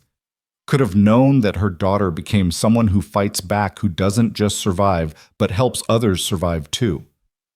Sam took her hand. She knows. Somehow, I believe she knows. They rode in comfortable silence for a while, the desert spreading endlessly before them. Then Eleanor remembered something. Sam, what Brennan said about Caldwell being his friend, about them serving together, do you think there are more of them? Men who came out of the war twisted, who see the frontier as their personal kingdom. Probably. The war broke a lot of men in different ways. Some it made better, taught them the value of life and freedom. Others it made worse, taught them that might makes right, and that laws are just words on paper. Then we have a lot of work ahead of us. Scared. Eleanor checked the Colt at her side, the rifle in the wagon bed, the federal marshal's badge Conway had given her, one of the first ever given to a woman. No, for the first time in my life, I'm not scared. I'm ready. As if to test that statement, they spotted dust on the horizon riders coming fast. Sam reached for his rifle, but Eleanor stopped him. Wait, look at how they're riding. That's not an attack formation. That's someone running from something. She was right. 3 riders appeared, a family by the looks of it, man, woman, and a boy, maybe 12 years old.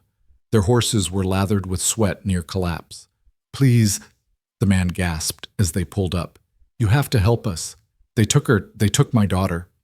Eleanor and Sam exchanged glances. Here we go again, their eyes said. Who took her? Eleanor asked, already knowing they would help. The Comancheros, they raided our homestead, took Maria and 3 other girls from nearby farms. They're heading for Mexico to sell them. Sam was already turning the wagon. How many? Maybe 15, armed and dangerous. This morning. They can't be more than a few hours ahead. Eleanor helped the exhausted family into the wagon, giving them water. The woman was crying silently, the kind of tears that came when sound took too much energy. What's your daughter's name? Eleanor asked gently. Maria. She's 14. She was wearing a blue dress, has a birthmark on her left hand shaped like a star. Eleanor memorized the details. We'll get her back. How can you promise that? Eleanor showed her the badge. Because it's what we do. They found the Comancheros trail easily. They weren't trying to hide, confident in their numbers and ferocity. Sam tracked them to a box canyon where they'd stop to rest and water their horses. Through the field glasses, Eleanor could see the captive girls tied together near the horses. Her heart ached at their terror. 15 men, you said, Sam muttered. I count 18. And those aren't ordinary bandits, those are killers. We can't wait for backup. By nightfall, they'll be across the border. Sam studied the canyon layout. There's a ridge above them. If we could get up there without being seen... You take the ridge, Eleanor said. I'll create a distraction. Oh, Eleanor, no. Sam, those girls need hope. They need to see that someone's coming for them. I can give them that. Before he could stop her, Eleanor was moving. She'd learned so much in the months since she'd fled Caldwell, how to move silently, how to use cover, how to project confidence even when terrified. She worked her way around to the canyon entrance while Sam climbed to the ridge. The Comancheros were celebrating their successful raid, passing around bottles of tequila. Their leader, a scarred giant of a man, was examining his prizes like livestock. When he reached for Maria, pulling her face up to examine her, Eleanor had seen enough. She walked into the canyon openly, boldly, her badge glinting in the sun. Federal Marshal, she announced, her voice carrying clearly. Release those girls and surrender. The Comancheros stared in disbelief, then burst into laughter. A woman alone giving them orders. It was the funniest thing they'd heard in years. Their leader stood still, chuckling. Little bird, you fly into the wrong canyon. Now you join the other pretties. I don't think so. Eleanor's hand rested on her Colt. You're under arrest for kidnapping and human trafficking. You arrest us. The leader pulled his gun. I think instead we... The rifle shot from the ridge took him in the chest before he could finish. Sam's second shot took down another man before they even realized they were under fire from above. Eleanor drew and fired in one smooth motion, taking down two more before diving for cover. The canyon erupted in chaos. The Comancheros, caught in a crossfire, tried to fight back but couldn't locate Sam on the ridge. Eleanor kept moving, using their confusion, never staying in one place long enough to be targeted. The captive girls screamed and huddled together, but Maria brave. Maria saw an opportunity.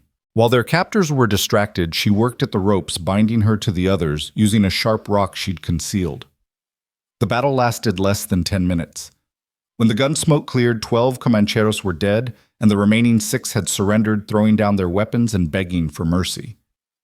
Eleanor approached the captive girls, speaking softly in Spanish, cutting their bonds. Maria threw herself into Eleanor's arms, sobbing with relief.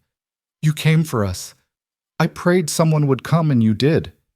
"Your parents sent us," Eleanor said, holding the girl tight. "You're safe now." Sam climbed down from the ridge rifle, still ready in case any of the surrendered Comancheros tried something. He looked at the carnage with grim satisfaction. These men had terrorized the borderlands for years, stealing children, destroying families. Now they would face justice. As they escorted the girls back to their families, Maria rode with Eleanor, clinging to her like a lifeline. "Senora, how did you become so brave? How did you learn to fight like that?" Eleanor gave the same answer she'd given Rebecca Morrison. "I learned because I had to, because someone needs to stand between the monsters and the innocent, and I had a good teacher." She smiled at Sam. The reunion with the families was emotional. Maria's parents wept with joy, blessing Eleanor and Sam repeatedly. The other families were equally grateful. They tried to offer rewards, but Eleanor and Sam refused. "We're federal marshals," Sam said. "This is our job." But one of the fathers, an old vaquero, insisted on giving them something.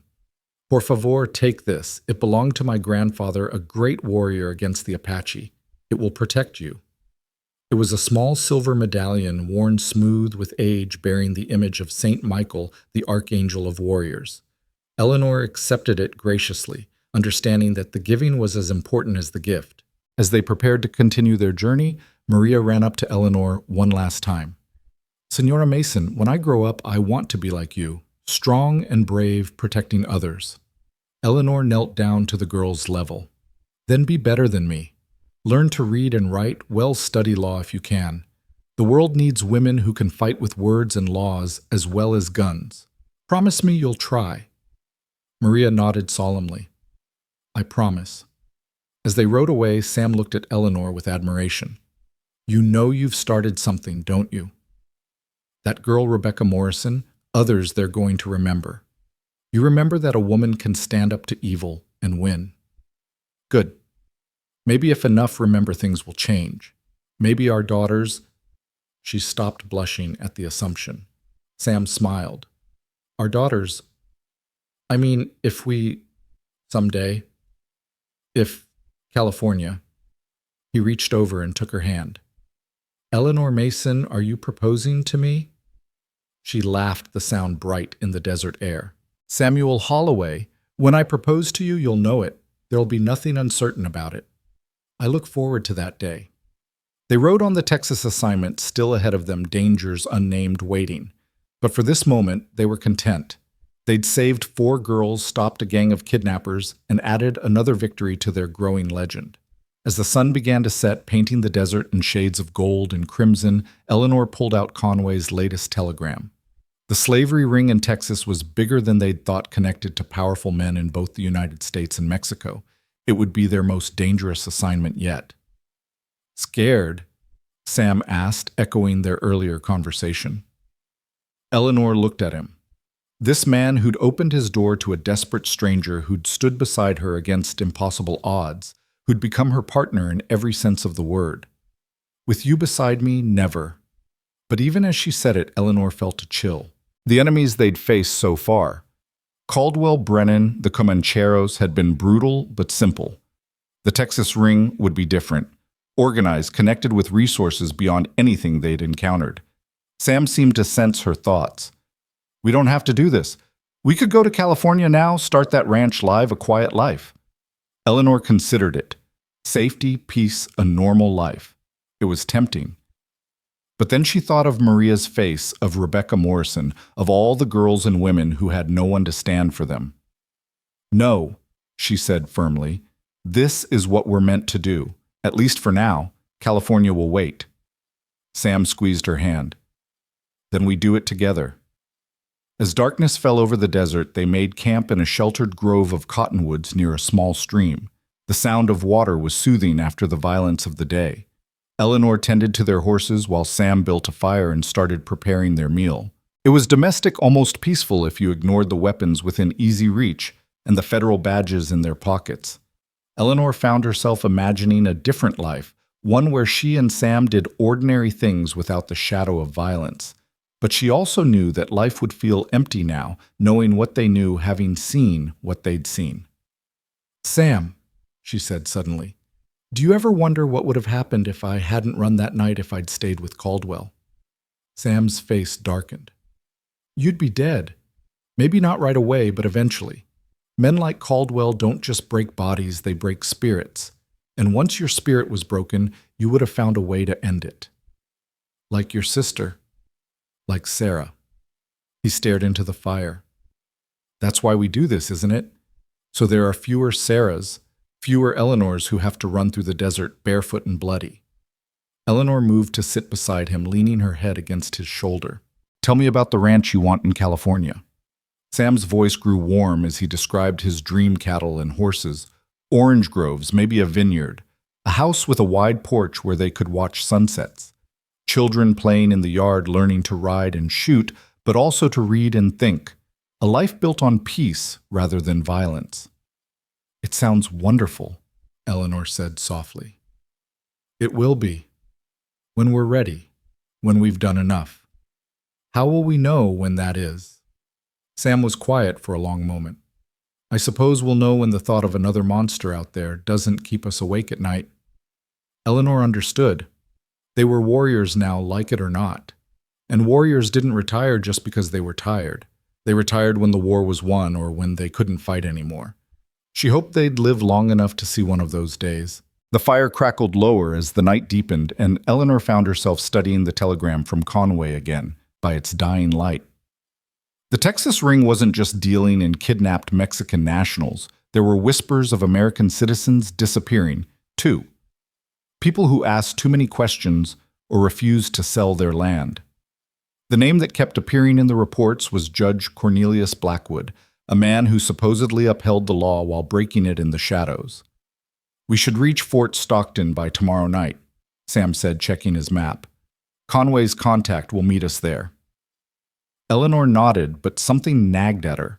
The pattern was two familiar, powerful men using their positions to destroy lives, the law twisted into a weapon against the innocent. But this felt bigger, more organized. Caldwell had been a brutal king of his small domain.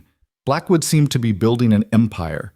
The next day's ride was punishing the Texas sun beating down mercilessly. They passed through ghost towns killed by drought and Indian raids, their empty windows staring like accusing eyes. At one abandoned homestead, they found graves, a whole family by the markers, the youngest only 3 years old. "Cholera," Sam said, reading the dates. "All died within a week of each other." But Eleanor was examining the house itself, noting the bullet holes in the walls, the broken furniture that suggested violence rather than disease. Or someone wanted it to look like cholera. Sam's expression darkened as he saw what she meant. This land would be valuable to someone running slaves through to Mexico, isolated with good water access strategically placed. Had this family died because they wouldn't sell? They reached Fort Stockton as the sun painted the horizon. Blood red. The town was larger than Perdition, more established with actual brick buildings and a railway depot. But there was a tension in the air, people hurrying through the streets, with their heads down, avoiding eye contact. Conway's contact was waiting at the hotel, a small, nervous man named Timothy Garrett, who claimed to be a traveling book salesman, but whose eyes were too sharp for such a mundane profession. "You're late," he said, without preamble, ushering them into a private dining room. "Blackwood's men have been watching for you." "How could they know we were coming?" Eleanor asked.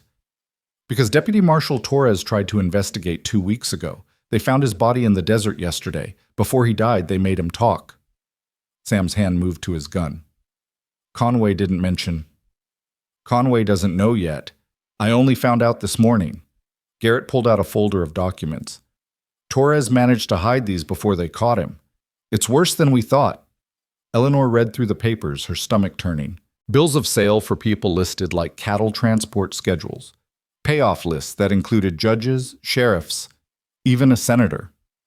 And at the center of it all, Blackwood's signature authorizing shipments of agricultural workers to plantations in Brazil, Cuba, and the Caribbean places where slavery still existed in all but name. How many people are we talking about? Sam asked. Hundreds, maybe thousands over the past 5 years. Mexican nationals mostly, but also Chinese immigrants, freed slaves who thought they were heading to paying jobs, even white prisoners who were supposed to have died in custody.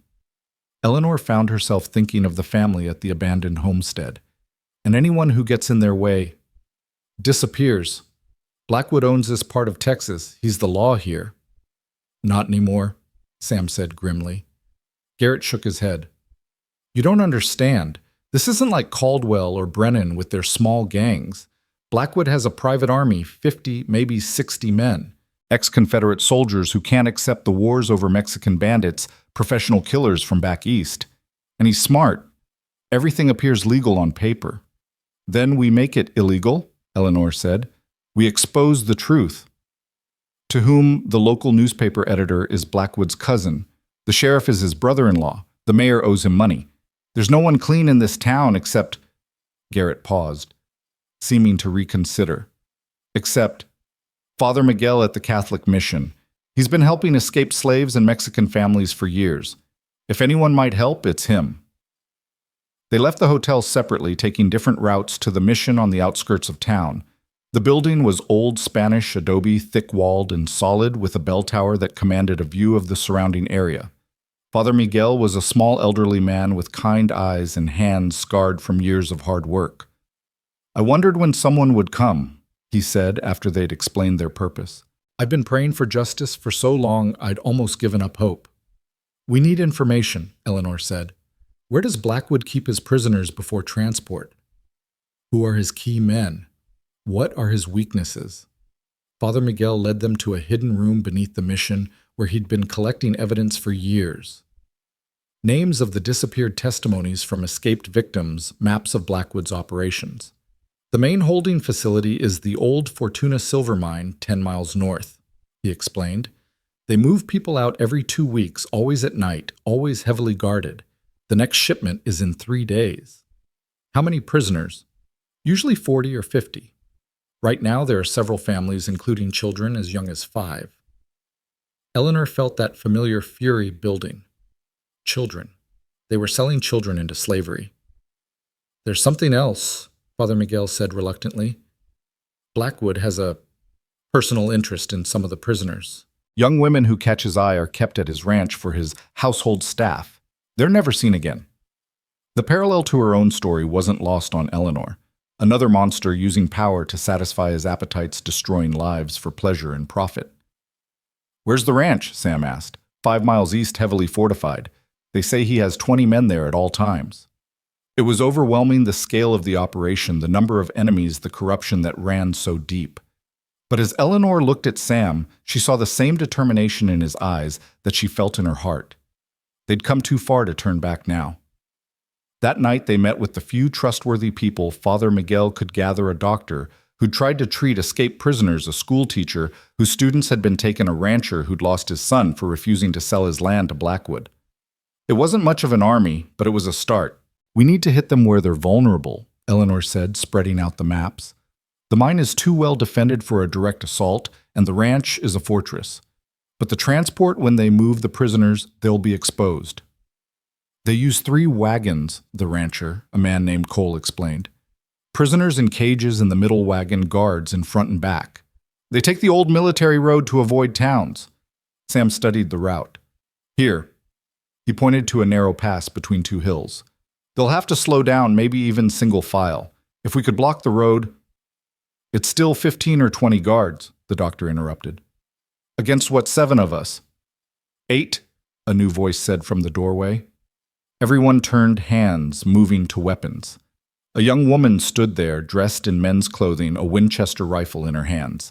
She was beautiful despite the hard set of her jaw, with dark hair and eyes that had seen too much.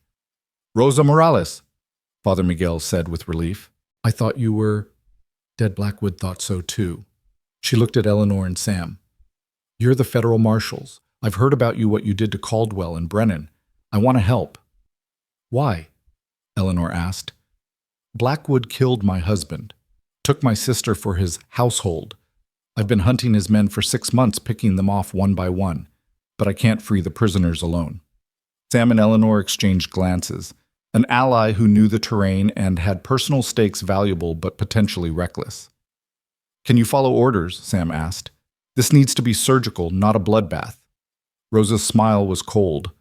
"I can follow orders, but Blackwood dies. That's non-negotiable." Eleanor understood that need for vengeance, remembered her own hunger for Caldwell's destruction. "We'll deal with Blackwood, but first we free the prisoners." They spent the next 2 days preparing. Sam and Cole scouted the transport route, finding perfect positions for an ambush.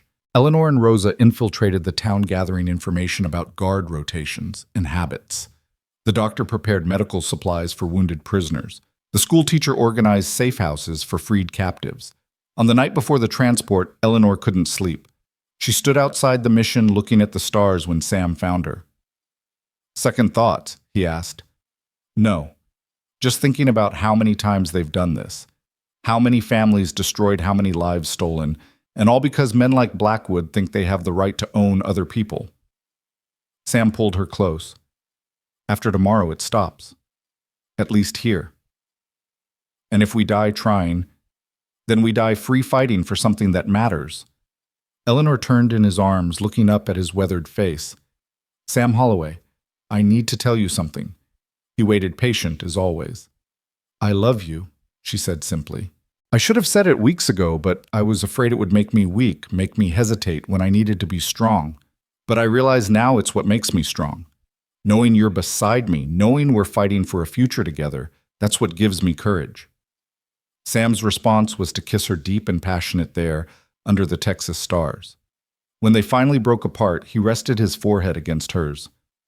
"Eleanor Mason, you've been my salvation. When you stumbled into my cabin that night, you brought me back to life. I love you more than I have words to say. And when this is over, when we've won, I want to marry you. Properly in a church with flowers and music and you in a dress that isn't torn or blood-stained." Eleanor laughed through tears she hadn't realized were falling. "Is that a proposal?" "That's a promise." The next night came too quickly. They took their positions in the pass as darkness fell. Sam and Cole on the north ridge, Eleanor and Rosa on the south. The others hidden at the roadblock they'd constructed from fallen trees and rocks. The plan was simple: stop the convoy, neutralize the guards, free the prisoners. The execution would be anything but. They heard the wagons before they saw them, the creak of wheels and chains, the rough laughter of guards who thought themselves invincible. Eleanor counted 15 guards visible, likely more inside the covered wagons. The convoy stopped at the roadblock, guards dismounting to investigate. That's when Sam fired the first shot, taking down the lead guard. Rosa's rifle cracked a second later, and the battle was joined. It was chaos in the confined space of the pass. Guards scrambled for cover, firing wildly at the ridges. Eleanor picked her targets carefully, making every shot count. But the guards were professionals, quickly organizing a defense around the prisoner wagon. "They're using the prisoners as shields," Rosa snarled. Eleanor could hear screaming from inside the cage wagon. Men, women, children, terrified and helpless. They couldn't fire on the wagon without risking innocent lives. "Cover me," Eleanor said, and before Rosa could protest, she was sliding down the ridge. Eleanor hit the ground running, using the darkness and confusion to get close. A guard turned toward her, but she shot him before he could raise his rifle. Another came at her with a knife. She ducked under his swing and put her elbow in his throat, then shot him as he gasped for air. She reached the prisoner wagon where 2 guards were crouched behind the wheels. "Federal Marshal," she shouted, "surrender or die." One guard surrendered immediately, throwing down his gun. The other tried to shoot. Eleanor's bullet caught him in the shoulder, spinning him to the ground. Sam and the others were advancing now, the remaining guards caught in a closing circle. But then Eleanor heard something that made her blood run cold. Horses approaching fast from the east. Reinforcements from Blackwood's ranch. "We've got company," Cole shouted. 20 riders appeared, Blackwood himself leading them. Even in the darkness, Eleanor could see he was a massive man built like a mountain with a black beard and eyes that glowed with rage. "Kill them all!" he roared. "Save the woman for me!" The battle intensified. They were outnumbered now badly. Eleanor found herself back to back with Rosa, both firing desperately at the advancing riders. Sam and Cole were pinned on the ridge. The doctor and schoolteacher were trying to get the prisoner wagon open while fighting off guards. This was how it would end, Eleanor thought. Overwhelmed, overrun, another cautionary tale about those who challenged power. But she kept fighting, determined to take as many with her as possible. Then she heard it, a bugle call, clear and military. Over the eastern rise came riders in blue uniforms, cavalry soldiers from Fort Davis, led by none other than Marshal Conway himself. "7th Cavalry Charge," Conway shouted, and 30 soldiers thundered into the battle. The tide turned instantly. Blackwood's men caught between the ambushers, and the cavalry began surrendering or fleeing. Blackwood himself tried to escape, spurring his horse toward the desert. Rosa raised her rifle, but Eleanor put a hand on the barrel, lowering it. No, he faces justice. Sam and Cole had cut him off, forcing him back toward the soldiers. Blackwood drew his gun, but 3 cavalry rifles pointed at him, changed his mind. "Judge Cornelius Blackwood," Conway announced, riding forward. "You're under arrest for slavery, murder, and treason against the United States." Blackwood's face was purple with rage. "You have no authority here. I am the law in this county." "Not anymore," Conway replied. "The president himself signed the order. This county is under federal martial law until we can root out every trace of your organization." As soldiers secured Blackwood and his surviving men, Eleanor and the others finally got the prisoner wagon open. 43 people stumbled out, Mexican families. Chinese workers, freed slaves. Even 2 white women who'd been kidnapped from a wagon train. They were malnourished, terrified, some bearing marks of torture, but they were alive. A young Mexican girl, maybe 7 years old, grabbed Eleanor's hand. "Eres un ángel? Are you an angel?" Eleanor knelt down, tears in her eyes. "No, pequeña. Just someone who knows what it's like to be trapped." The cleanup took hours. The wounded were treated, the prisoners given food, and water statements taken. As dawn broke, Eleanor found herself standing with Sam, watching as Blackwood was loaded into a prison wagon. "You knew Conway was coming," she said. It wasn't a question. Sam smiled. "I sent a telegram from the mission. Figured we could use backup. Conway was already heading this way with the cavalry. Your message about Torres got through after all."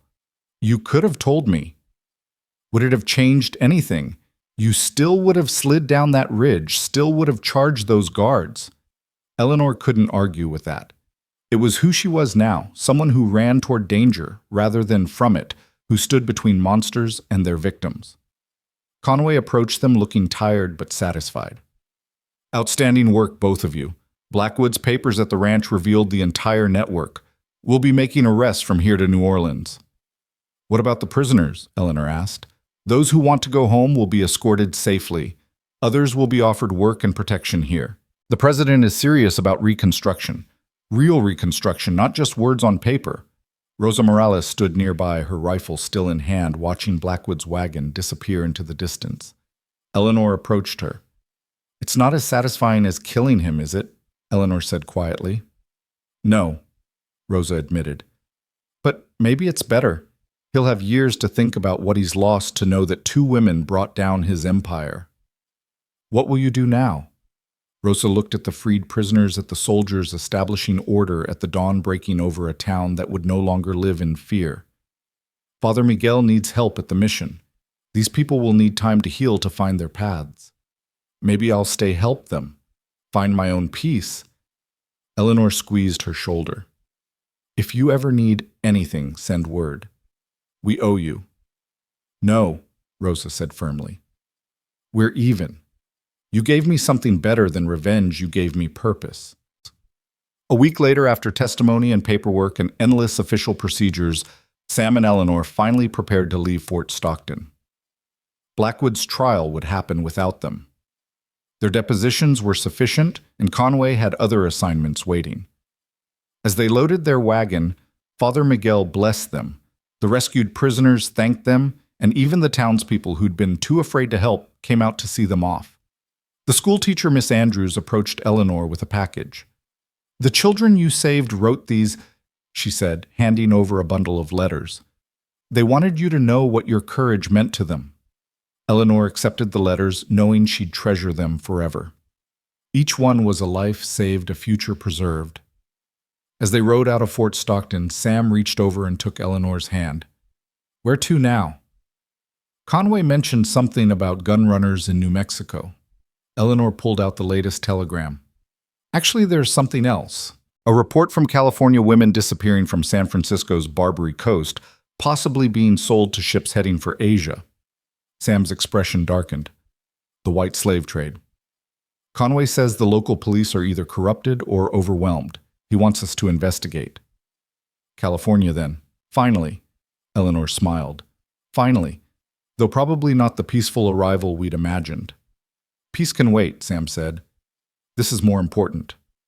As they traveled west, Eleanor read through the children's letters. One from Maria. The girl they'd saved from the Comancheros caught her attention. "Senora Eleanor, you told me to be better than you to learn to fight with words and laws.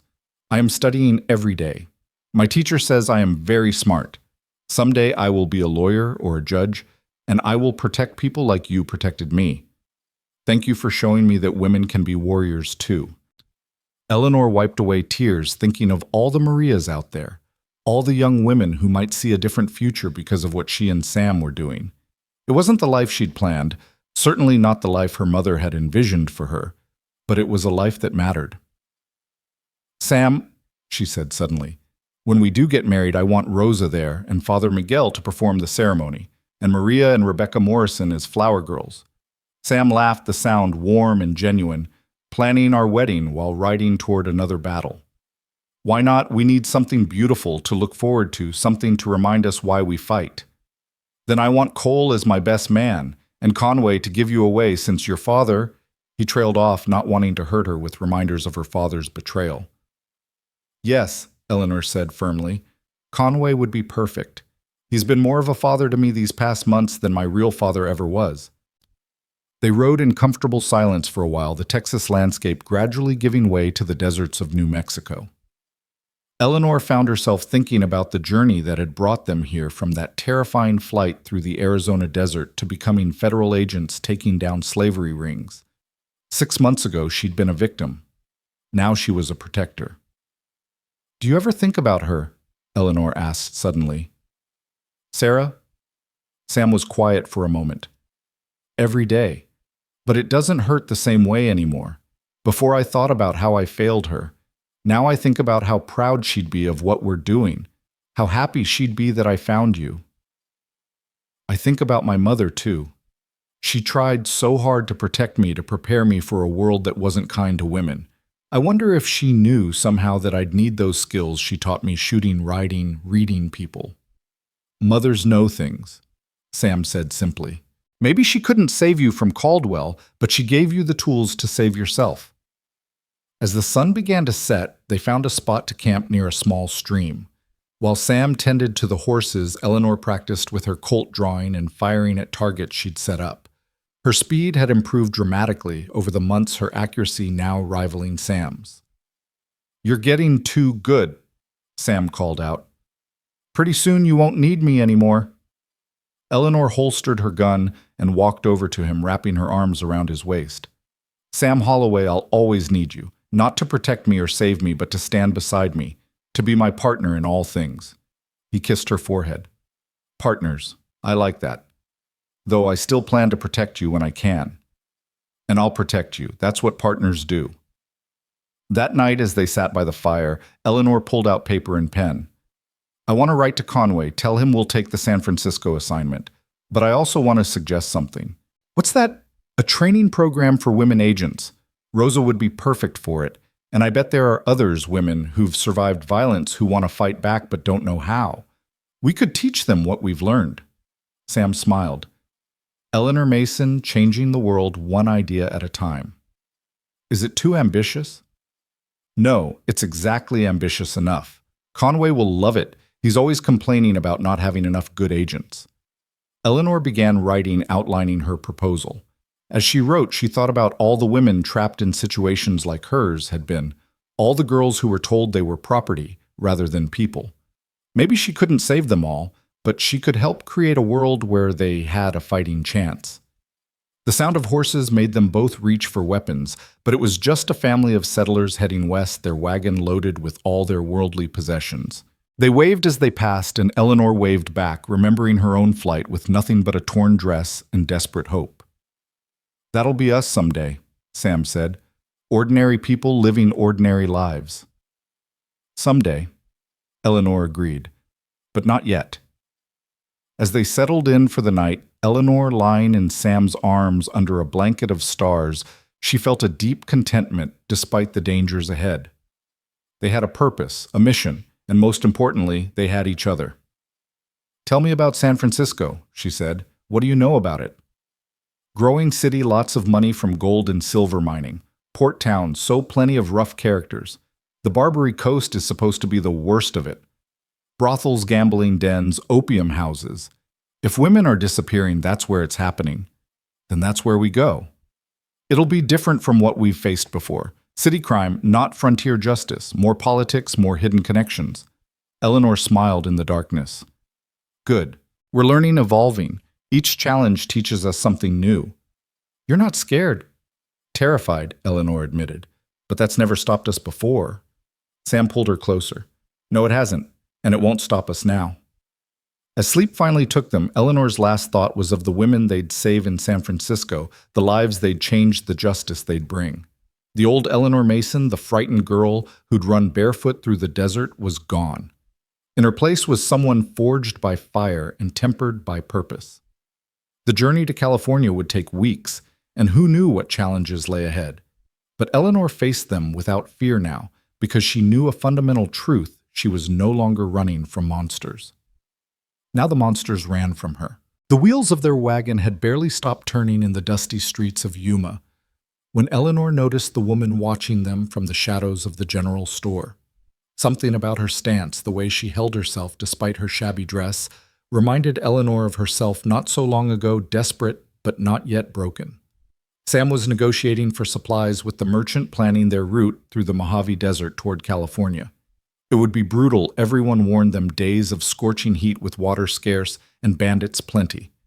But Eleanor's attention remained on the woman who seemed to be gathering courage for something. Finally, the woman approached, her voice barely above a whisper. "You're the federal marshals, the ones who stopped Blackwood." Eleanor nodded, noting the bruise partially hidden by the woman's bonnet. "We are. Is there something you need?" The woman glanced around nervously. "Not here. Too many eyes. The old mission tonight after dark." "Please, it's about the missing women. I know something about San Francisco." Before Eleanor could respond, the woman melted back into the crowd, leaving only questions behind. Sam had witnessed the exchange, his expression grim. "Could be a trap," he said quietly. "Could be, but we're going anyway." That night, the old Spanish mission stood like a skeleton against the starlight, its walls crumbling but still defiant. They approached carefully, weapons ready, but found only the woman from earlier, now joined by two others. One Asian, one Mexican, all bearing the subtle marks of violence, survived. "My name is Catherine Wells," the first woman said. "These are Ming Li and Esperanza. We escaped from San Francisco 3 months ago." Eleanor holstered her weapon, sensing truth in their terror. "Tell us everything." The story that emerged was worse than Conway's reports had suggested. The disappearances weren't random. They were orchestrated by a man named Josiah Sterling, who owned half the businesses on the Barbary Coast and had judges, police captains, and politicians in his pocket. "He has ships," Ming Li explained in careful English. "Takes women to China, Japan, anywhere men will pay. Young ones bring more money, virgin ones most of all." Esperanza spoke up, her voice shaking with suppressed rage. "He has auctions. Rich men come bid on girls like cattle. I saw him sell a senator's daughter who'd run away from home. Her father never knew Sterling made it look like she drowned in the bay. Sam's fists clenched. How many women are we talking about? Hundreds over the years, Catherine said. Right now he has maybe 30 in his boarding house. That's what he calls the prison. There's going to be another auction in 2 weeks. Ships from Shanghai are already waiting. Eleanor felt that familiar fire building in her chest. Another monster, another empire built on suffering. But this one was clever, hiding behind legitimate businesses and social respectability. Why didn't you go to the authorities? Sam asked. Catherine laughed bitterly. Sterling owns the authorities. The few honest cops who tried to investigate ended up floating in the bay. One reporter who got close to the truth watched his family's house burn down with them inside. But you escaped, Eleanor observed. How? Ming Li smiled coldly. Sterling thought Chinese girl too stupid to understand English. I listened learned, waited. When guards got drunk on New Year, we ran. We've been hiding ever since, Esperanza added, moving from town to town, always looking over our shoulders. When we heard about what you did to Caldwell and Blackwood, we hoped. We'll stop him, Eleanor said firmly, but we'll need your help. Everything you can remember, layouts, schedules, names of corrupt officials. They spent hours gathering information, the three women drawing maps, listing names, describing Sterling's operations in detail. By dawn, Eleanor and Sam had a clear picture of what they faced, and it was daunting. Sterling wasn't just a criminal, he was an institution woven into San Francisco's fabric like a cancer. You can't just ride in shooting, Catherine warned. This isn't the frontier. Sterling has lawyers' connections. He'll destroy you in the courts before you can touch him. Then we don't give him the chance, Eleanor said. We need evidence he can't deny or suppress. We need to catch him in the act. Sam studied the map of Sterling's compound. You're thinking of going undercover. It's the only way. I go in as potential merchandise, gather evidence from inside. Absolutely not. Sam's voice was sharp with fear. It's too dangerous. It's necessary. Sam, those women don't have time for us to build a case the traditional way. In 2 weeks, they'll be on ships heading to God knows where. The argument continued as they left the mission, the three women hidden safely with Mexican families who owed no allegiance to Sterling. Sam's fear for Eleanor warred with his recognition that she was right. They couldn't assault Sterling's compound, it would be a bloodbath, and the women inside might be killed. They needed subtlety intelligence, the kind of operation neither of them had attempted before. 2 days later, they crossed into California, and the landscape changed dramatically. Gone was the harsh desert replaced by green valleys and distant mountains. It should have felt like hope, but Eleanor could only think of the prison waiting in San Francisco, the women counting days until they were sold like property. They stopped in Los Angeles to resupply and send a telegram to Conway. His response was swift, proceed with caution. Federal support limited in SF. Sterling has friends in Washington. Get proof that can't be ignored. He's telling us we're on our own, Sam translated. No, he's telling us to be smart. Sterling might own San Francisco, but he doesn't own the federal government. Not all of it anyway.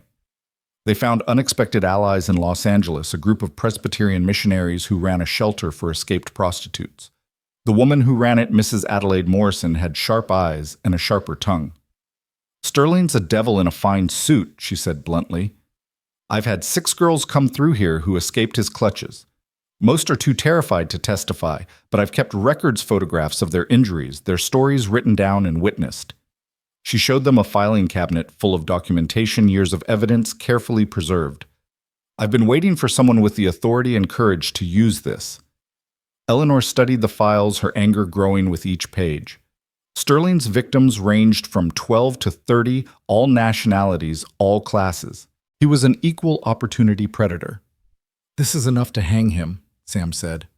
Only if it gets to court, Mrs. Morrison warned. Others have tried. A federal prosecutor named Jameson built a case 2 years ago. Sterling's men killed his wife and daughter. Jameson dropped the case and left California. Eleanor closed the file, decision made.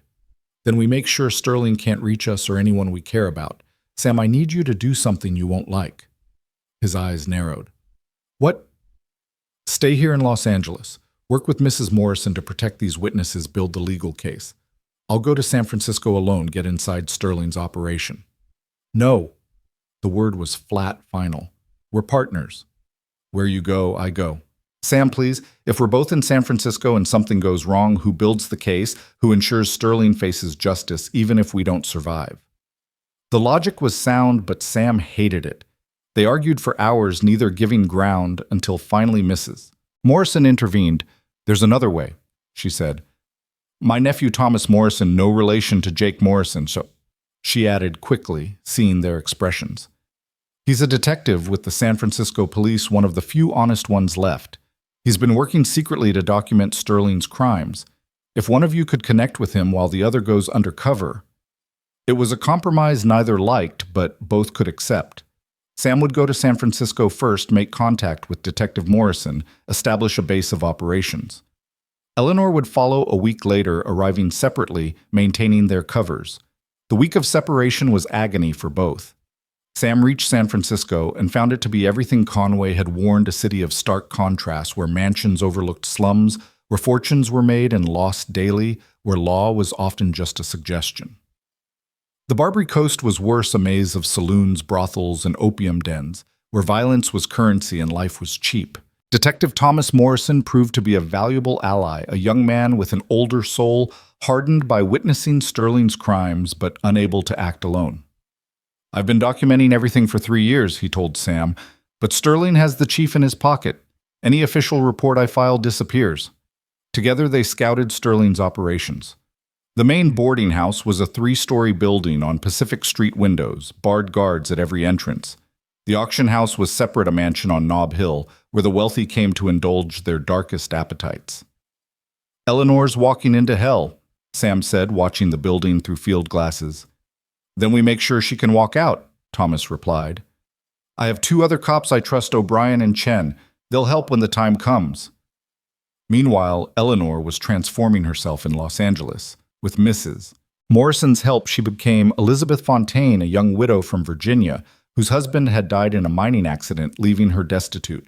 It was a character Sterling would find irresistible, beautiful, vulnerable, with no family to search for her. Remember, Mrs. Morrison warned as she helped Eleanor into a traveling dress that suggested genteel poverty. Sterling is smart. He'll test you, probe for lies. Stay as close to the truth as possible. Eleanor nodded, tucking a small knife into her boot and a derringer into a hidden pocket Mrs. Morrison had sewn into her corset. They weren't much against Sterling's army, but they were better than nothing. The train journey to San Francisco was surreal. Eleanor sat in her compartment watching California roll past, thinking about how different this was from her flight across the Arizona desert. Then she'd been running from a monster. Now she was walking straight toward one. She arrived at the San Francisco station on a gray morning fog rolling in from the bay like a living thing. The city was overwhelming, more people than she'd ever seen, carriages and wagons crowding streets, buildings reaching toward the sky. Somewhere in this maze, Sam was watching, but they couldn't acknowledge each other. Not yet. Eleanor made her way to a boarding house on the edge of respectability, the kind of place a desperate widow might stay. The landlady, Mrs. Potts, was a gossip who immediately began probing for information. Such a pretty young thing to be traveling alone, she said, eyes calculating. Husband dead, you say? No family. Eleanor let tears well in her eyes. Not difficult when she thought of all the women who'd had similar conversations before disappearing. No one. I thought perhaps in a big city like this I might find work as a governess or companion. Mrs. Potts smiled, and Eleanor knew she'd taken the bait. Within 2 days, a well-dressed man appeared at the boarding house, introducing himself as Mr. Graves, a representative of the Sterling Employment Agency. We specialize in finding positions for ladies of quality who find themselves in unfortunate circumstances, he said smoothly. Mr. Sterling himself interviews all candidates. He's very particular about placing the right people in the right positions. Eleanor played her part perfectly. Grateful, naive, desperate. When Graves suggested she come for an interview that evening, she agreed readily, ignoring the predatory gleam in his eyes. The carriage that came for her was elegant, designed to reassure and impress. But Eleanor noticed the driver's hand resting on a pistol, noticed how Graves positioned himself to block any escape. These weren't employment agents, they were hunters who'd caught their prey. Sterling's boarding house was beautiful, from the outside painted Lady Victorian architecture at its finest. Inside it was a prison dressed in velvet. Eleanor was shown to a parlor where other women waited, some new, like her others, with the dead eyes of those who'd been there too long. Sterling himself appeared an hour later, and Eleanor understood immediately why he'd been so successful. He was handsome in a cold way, cultured, charming. Nothing about him screamed monster. That was what made him dangerous. "Miss Fontaine," he said, taking her hand, "Graves tells me you're seeking employment. Tell me about yourself." Eleanor spun her tale, mixing truth with fiction. Sterling listened occasionally, asking questions that probed for weaknesses, inconsistencies. She navigated them carefully, projecting just the right mix of vulnerability and dignity. "I believe I have the perfect position for you," Sterling finally said. "A wealthy family needs a governess for their daughters. They're particular about breeding education. You'd be perfect." "When would I start?" Eleanor asked eagerly. "Oh, there are formalities first. Medical examinations, background verification. You'll stay here for a few days while we complete the process. We have lovely accommodations for our candidates." The trap was sprung. Eleanor was shown to a room on the third floor, comfortable but with bars on the windows and a lock on the outside of the door. She wasn't a candidate. She was a prisoner. That night, lying in the locked room, Eleanor could hear crying from other rooms. Footsteps of guards in the hallway. She thought of Sam somewhere in the city, probably going mad with worry. They'd agreed on 3 days. If she didn't signal by then, he and Detective Morrison would act. The next morning, the true nature of the place became clear. The women were wakened early, made to bathe and dress in fine clothes that didn't belong to them. They were taught to walk properly, speak softly, smile constantly. It was training. Eleanor realized training to be perfect victims. "You're new," a girl beside her whispered during their deportment lesson. She was young, maybe 16, with auburn hair and frightened eyes.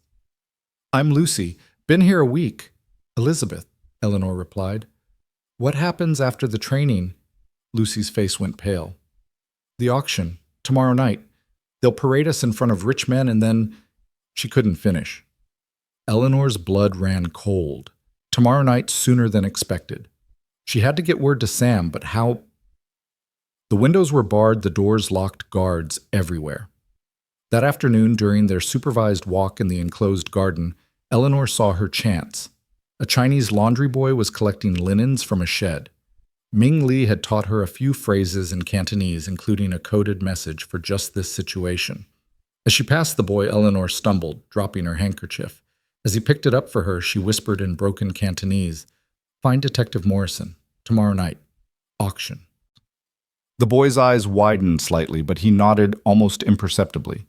Eleanor prayed he was one of the network of Chinese workers who helped women escape. Ming Li had said they existed invisible to white society, but always watching.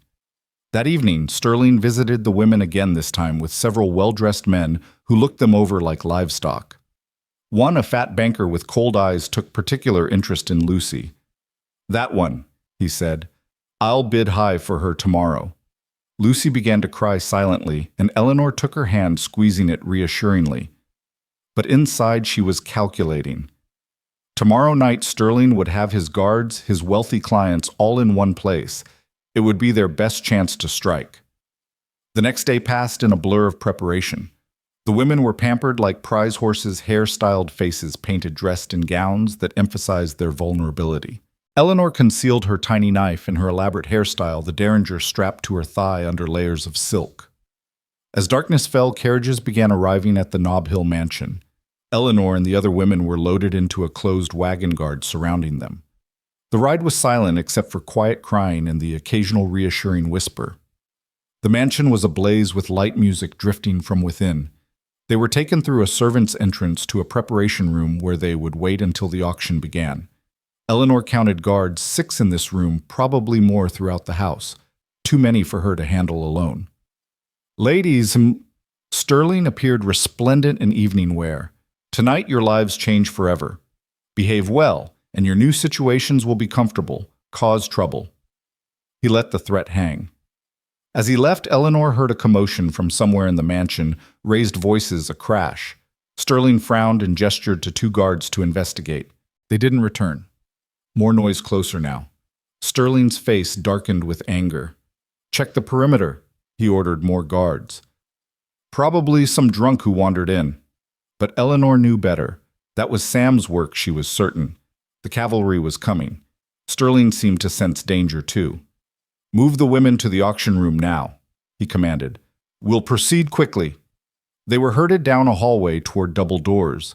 Eleanor could hear male voices beyond the buyers, eager for their entertainment. As they reached the doors, all hell broke loose. The main entrance exploded inward. Sam stood there, Detective Morrison beside him, both armed. "Federal marshals, everyone freeze." But Sterling's guards didn't freeze. Gunfire erupted the hallway, becoming a battlefield. Sterling grabbed Eleanor, using her as a shield, his pistol pressed to her temple. "Back off, Holloway, or your woman dies." Sam's face was stone, but Eleanor could see the fear in his eyes. "Let her go, Sterling. It's over. We have your records, your witnesses. Your empire is finished." "Then I have nothing to lose," Sterling snarled, dragging Eleanor backward toward another door. That's when Eleanor acted. The knife from her hair found Sterling's wrist, making him drop the gun. She twisted in his grip, the derringer appearing in her hand pressed against his chest. "You forgot something, Mr. Sterling," she said coldly. "I'm not merchandise. I'm a federal marshal." The shot was muffled by their closeness. Sterling's eyes widened in shock, then he crumpled to the floor. Around them, the battle was ending. More police had arrived, Thomas Morrison's trusted men, along with federal agents Conway had secretly dispatched. The auction attendees were arrested, their names creating a scandal that would rock San Francisco society. The women were freed, some reuniting with families who'd thought them dead, others beginning new lives with help from Mrs. Morrison's organization. Lucy clung to Eleanor, sobbing with relief. "You saved us. You saved us all." But Eleanor was looking at Sterling's body, feeling no triumph, only exhaustion. Another monster dead, but how many more were out there? Sam appeared at her side, pulling her into his arms. "It's over," he murmured.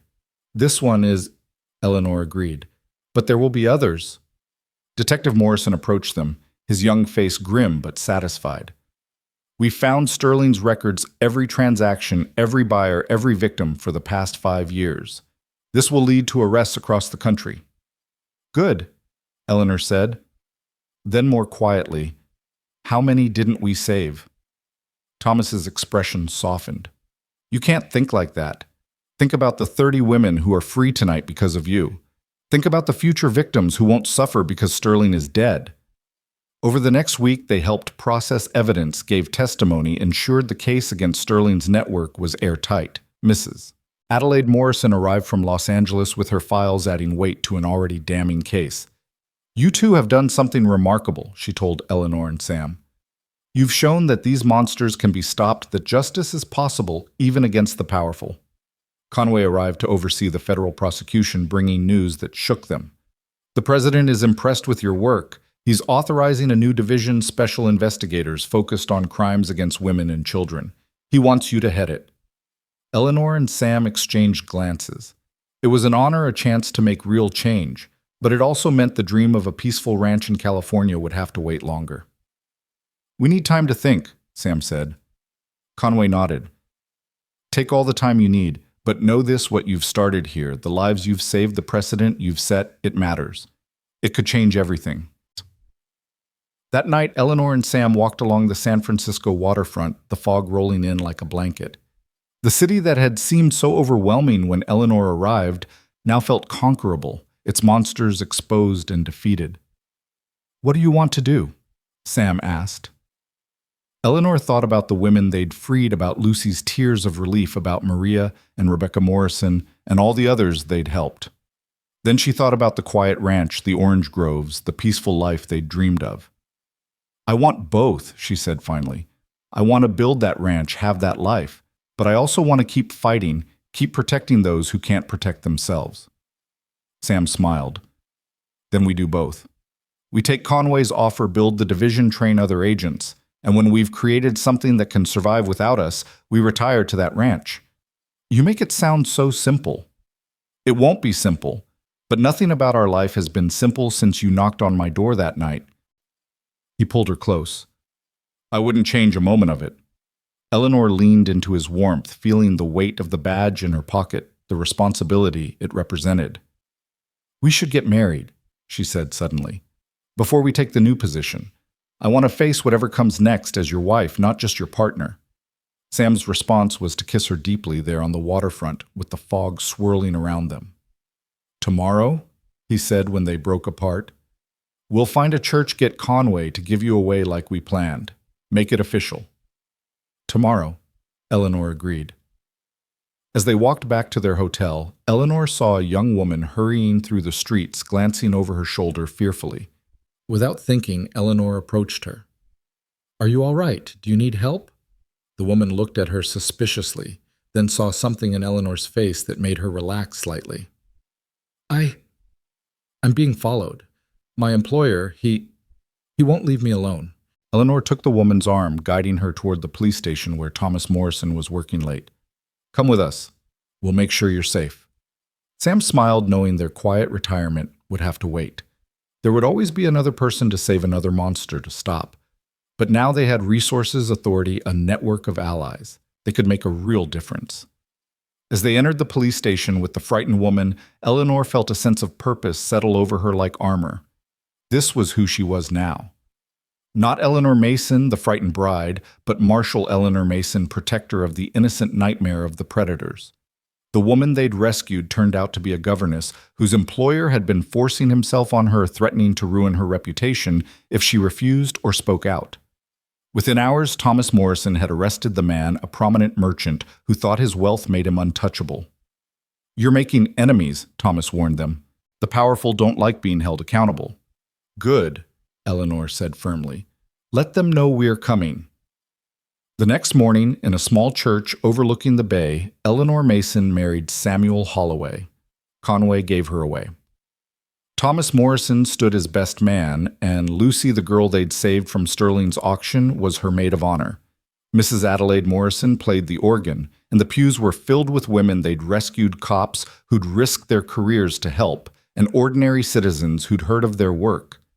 It wasn't the grand society wedding Eleanor's mother had probably imagined for her, but it was perfect. When Reverend Palmer pronounced them husband and wife, when Sam kissed her with a tenderness that made her heart soar, Eleanor knew that every terrible moment that had led to this point had been worth it. "So, Mrs. Holloway," Sam said as they left the church, ready to change the world. Eleanor smiled, her hand in his, her badge in her pocket, her gun at her side. "Mr. Holloway, I've been ready since the night I knocked on your door." They had a single day of honeymoon, a picnic in the hills overlooking the bay, just the two of them, and the future spread out before them. They talked about the division they would build, the agents they would train, the lives they would save. "I want Rosa Morales as our first recruit," Eleanor said, "and Ming Li, if she's willing. Women who've survived violence often make the best protectors." "Agreed. And I know some former soldiers, good men who've seen too much violence against innocents. They'd be good additions." As the sun set over the Pacific painting, the sky in shades of gold and crimson, Eleanor leaned against her husband's shoulder. "Do you think we'll ever actually make it to that ranch?" "Someday," Sam promised, "when the world doesn't need us as much, when there are others trained and ready to take our place. And until then, we fight. Together." The next morning, a telegram arrived from Conway. 3 young women had disappeared from a boarding school in Portland. The local authorities were refusing to investigate, claiming the girls had run away. But one parent, desperate and determined, had contacted the federal government. Eleanor read the telegram, then looked at Sam. "Portland is beautiful this time of year, I hear." Sam was already packing their weapons. "Then we should see it for ourselves." As they prepared to leave San Francisco, Eleanor thought about the journey that had brought them here. From a desperate flight through the desert to becoming federal agents, from victim to protector, from alone to together. It wasn't the life she'd planned, but it was the life she'd chosen. And as she stood beside Sam, ready to face whatever darkness awaited in Portland, Eleanor knew with absolute certainty that she'd chosen right. The monsters would always exist, but now they had something to fear. They had Eleanor and Sam Holloway, and behind them a growing force of those who refused to let evil win. The train whistle sounded, calling them to their next battle. Eleanor took Sam's hand, and together they walked toward it, ready for whatever came next. The train to Portland cut through forests so dense they seemed to swallow the light, and Eleanor couldn't shake the feeling that they were heading into something darker than anything they'd faced before. The 3 missing girls from Mrs. Whitmore's Academy for Young Ladies weren't runaways, she was certain of that. The telegram from the desperate parent, a shipping magnate named Harrison Blackford, had contained a detail that chilled her. His daughter Emma had left behind a bloody handkerchief hidden in her Bible marked with the words, "Help us." Sam studied the files Conway had sent as the train rocked northward. The Academy has been operating for 12 years, spotless reputation, highly exclusive. The headmistress, Constance Whitmore, is connected to half the prominent families in Oregon, which is why the local authorities won't investigate, Eleanor concluded. They can't believe someone of her standing would be involved in anything sinister. Or they've been paid not to believe it. The train stopped briefly in a small logging town, and Eleanor noticed a young woman boarding with a carpet bag. Her movements nervous, constantly checking over her shoulder. Something about her seemed familiar, the way she held herself despite obvious fear, the determination in her eyes, even as her hands trembled. As the woman passed their compartment, she stumbled, and Eleanor caught her arm. Their eyes met, and Eleanor saw recognition flash across the woman's face. "You're Marshall Mason. Marshall Holloway," the woman whispered.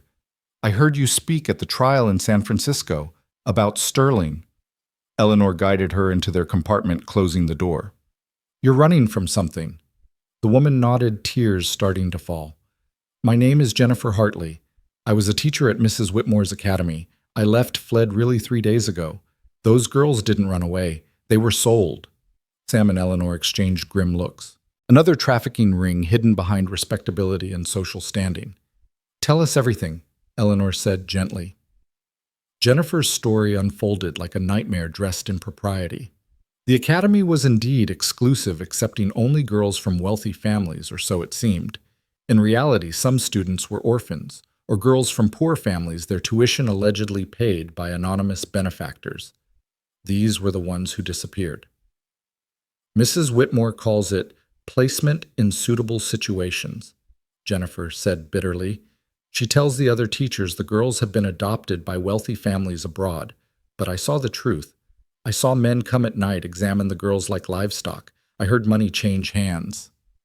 "Why didn't you go to the police?" Sam asked. Jennifer laughed hopelessly.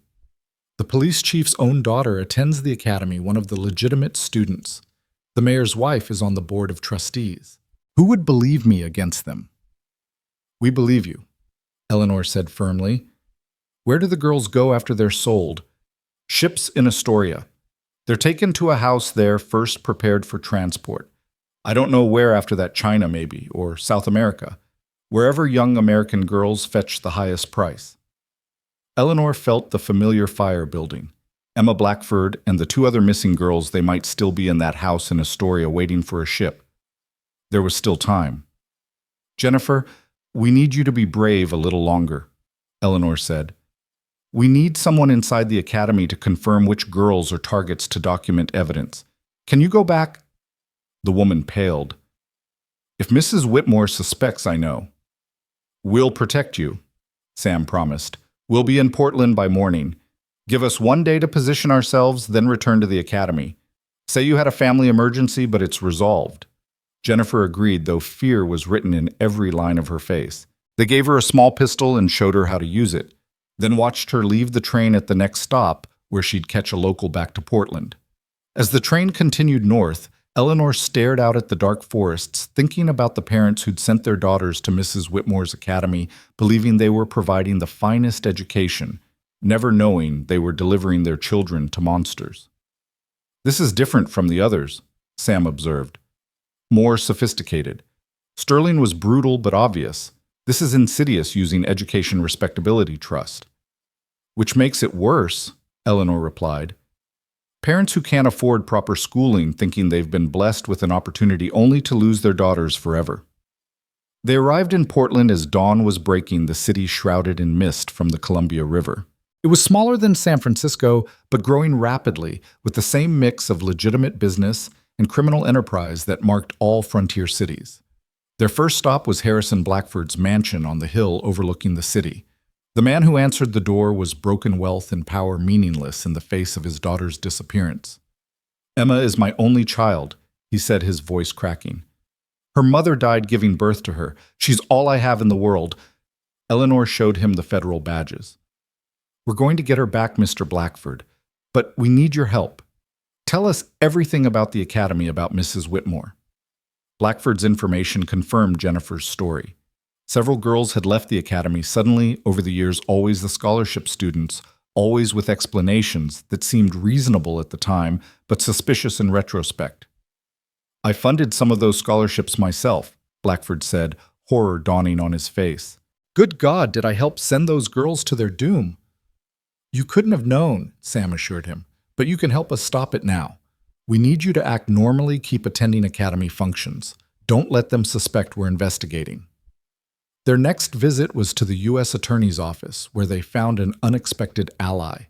Marcus Wade was young for a federal prosecutor, but his eyes held the determination of someone who'd been fighting a losing battle for too long. "I've suspected something was wrong at that academy for 2 years," he said, closing his office door carefully. "But every time I try to investigate, I hit walls. Judges who won't issue warrants, witnesses who suddenly forget what they saw, evidence that disappears." "Not this time," Eleanor said. "This time you have federal marshals backing you." Wade pulled out a thick file. "I've been keeping unofficial records. 3 girls disappear from the academy each year, always around the same time, just before the shipping season to Asia begins. Always orphans or charity cases. The pattern is clear, but patterns aren't proof." "We'll get you proof," Sam promised. "But we need to move fast. 3 girls are missing right now. They could be shipped out any day." Wade provided them with maps of Astoria information about the shipping company's names of suspected collaborators. It was a network as complex as Sterling's, but hidden beneath layers of respectability. That afternoon, Jennifer returned to the academy as planned. Eleanor and Sam watched from a distance as she walked through the gates, knowing they were sending her into danger but having no choice. They needed someone inside. The academy was a beautiful building, Gothic architecture surrounded by manicured gardens. From the outside, it looked like everything a prestigious school should be. Eleanor wondered how many parents had stood where she was standing watching their daughters walk through those gates, never knowing it might be the last time they'd see them. "Mrs. Holloway," a voice said behind them. They turned to find a young woman, perhaps 17, in an academy uniform. She was pretty, but thin with the kind of nervousness that spoke of constant fear. "I'm Margaret Sinclair," she said quietly. "Jennifer Hartley sent me. She said you could help." Eleanor's heart raced. This was risky. The girl could be a trap. But something in Margaret's eyes, a desperation Eleanor recognized, made her take the chance. "Help with what, Margaret?" "Getting us out. The ones Mrs. Whitmore has chosen. We know what happens to the girls who graduate early. We're next." They moved to a small cafe where Margaret could talk freely. Her story was heartbreaking, an orphan who'd been told she was receiving a scholarship from a generous benefactor who'd worked hard to excel in her studies, only to overhear Mrs. Whitmore discussing her sale price with a man in a dark coat. "There are 6 of us marked for the next shipment," Margaret said. "They'll move us tomorrow night. They always do it during the weekly prayer service when the other girls are in chapel." Tomorrow night. They had less than 36 hours. "Can you get word to the other marked girls?" Eleanor asked. Margaret nodded. "We already know who we are. We stick together, try to protect each other, but we can't fight them. They have men with guns and Mrs. Whitmore. She's not what she seems. She carries a knife and I've seen her use it." Sam leaned forward. "Margaret, this is important. Do you know where they take the girls first before the ships?" "There's a house in Astoria on Pier 7. I heard them mention it. They said it's where girls learn their new positions." Eleanor and Sam exchanged glances. They had a location. After Margaret returned to the academy, they took the train to Astoria, a fishing town at the mouth of the Columbia River where it met the Pacific. The smell of salt and fish was overwhelming, and the docks were crowded with ships from around the world. Pier 7 was at the rough end of the waterfront, where honest fishermen avoided and police rarely patrolled. The house Margaret had described was a 3-story Victorian that had seen better days, its windows covered with heavy curtains, a fence surrounding the property. Guards at the front and back, Gus, Sam observed through field glasses. At least 4 that I can see. No telling how many inside. And we don't know if Emma and the other 2 girls are in there, Eleanor added. We need to be sure before we act. They spent the rest of the day gathering intelligence. A Chinese fisherman, after Eleanor spoke to him in the few words of Cantonese Ming Li had taught her, whispered that he'd seen young women brought to the house at night, that ships from Shanghai and Hong Kong anchored nearby regularly. A homeless veteran who'd made camp in an abandoned warehouse had more information. They bring 'em in covered wagons, he said after Sam shared his whiskey and some food. Always crying those girls, breaks my heart, but what can I do? I'm nobody. You're somebody now, Sam told him. You're our witness. Would you testify to what you've seen? The man straightened a glimpse of the soldier he'd once been showing through. If it helps those girls, yes, sir, I would. As night fell, they positioned themselves to watch the house. Around midnight, their patience was rewarded. A covered wagon arrived, and they watched as 3 young women were hustled inside. Even from a distance, Eleanor could see one had Emma Blackford's distinctive red hair. They're here, she whispered. We need to get them out.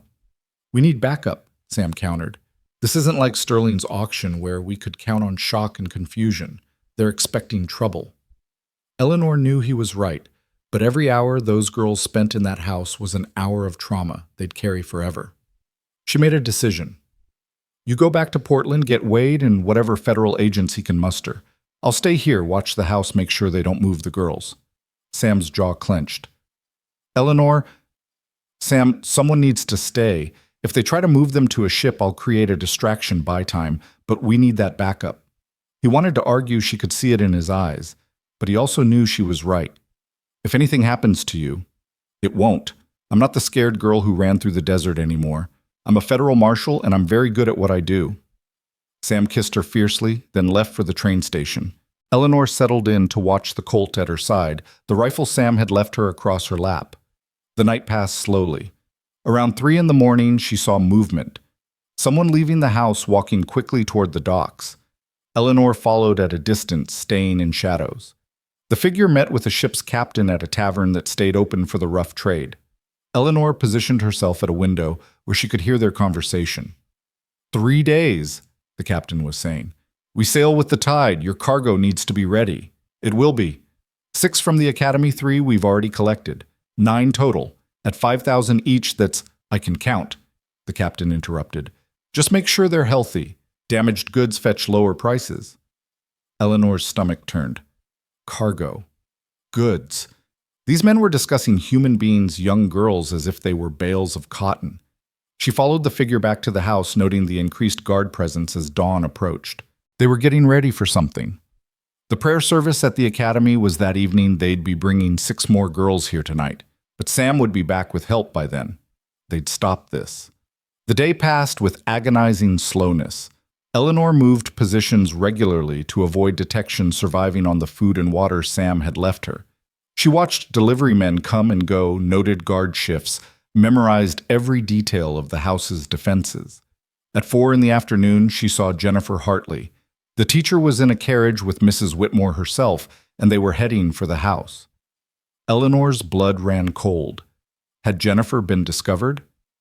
Or was this part of the plan? She watched as they entered the house, straining to see through the briefly opened door. She caught a glimpse of girls in white nightgowns huddled together, the 3 they'd taken, including Emma Blackford. An hour passed, then 2.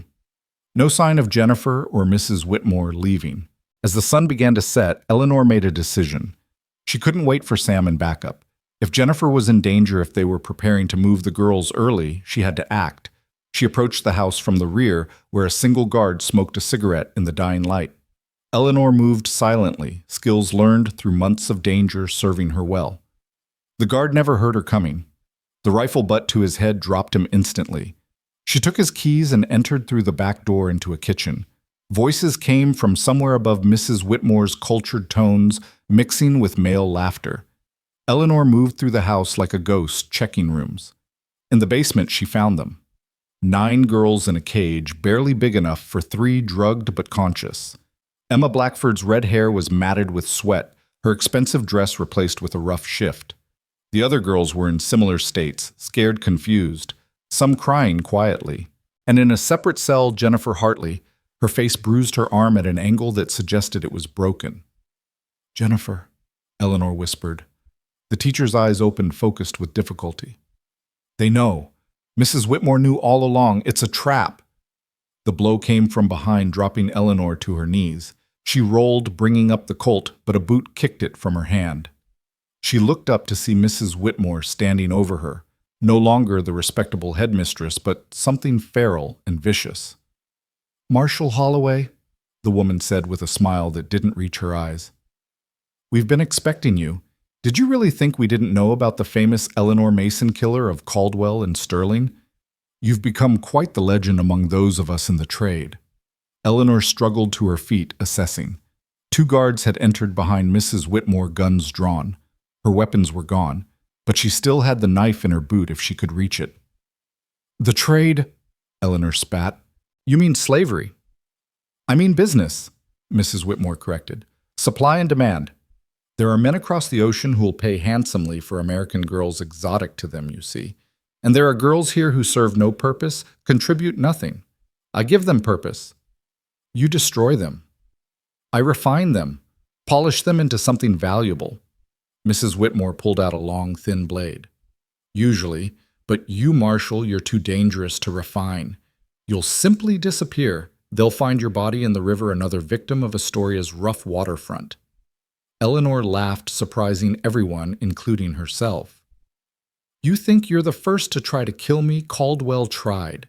Sterling tried. They're both dead, and I'm still here. But you're alone. Your husband is in Portland gathering forces that won't arrive until tomorrow. By then you'll be dead and we'll be gone. Girls, evidence, everything." That's when Eleanor heard it, a whistle low and specific.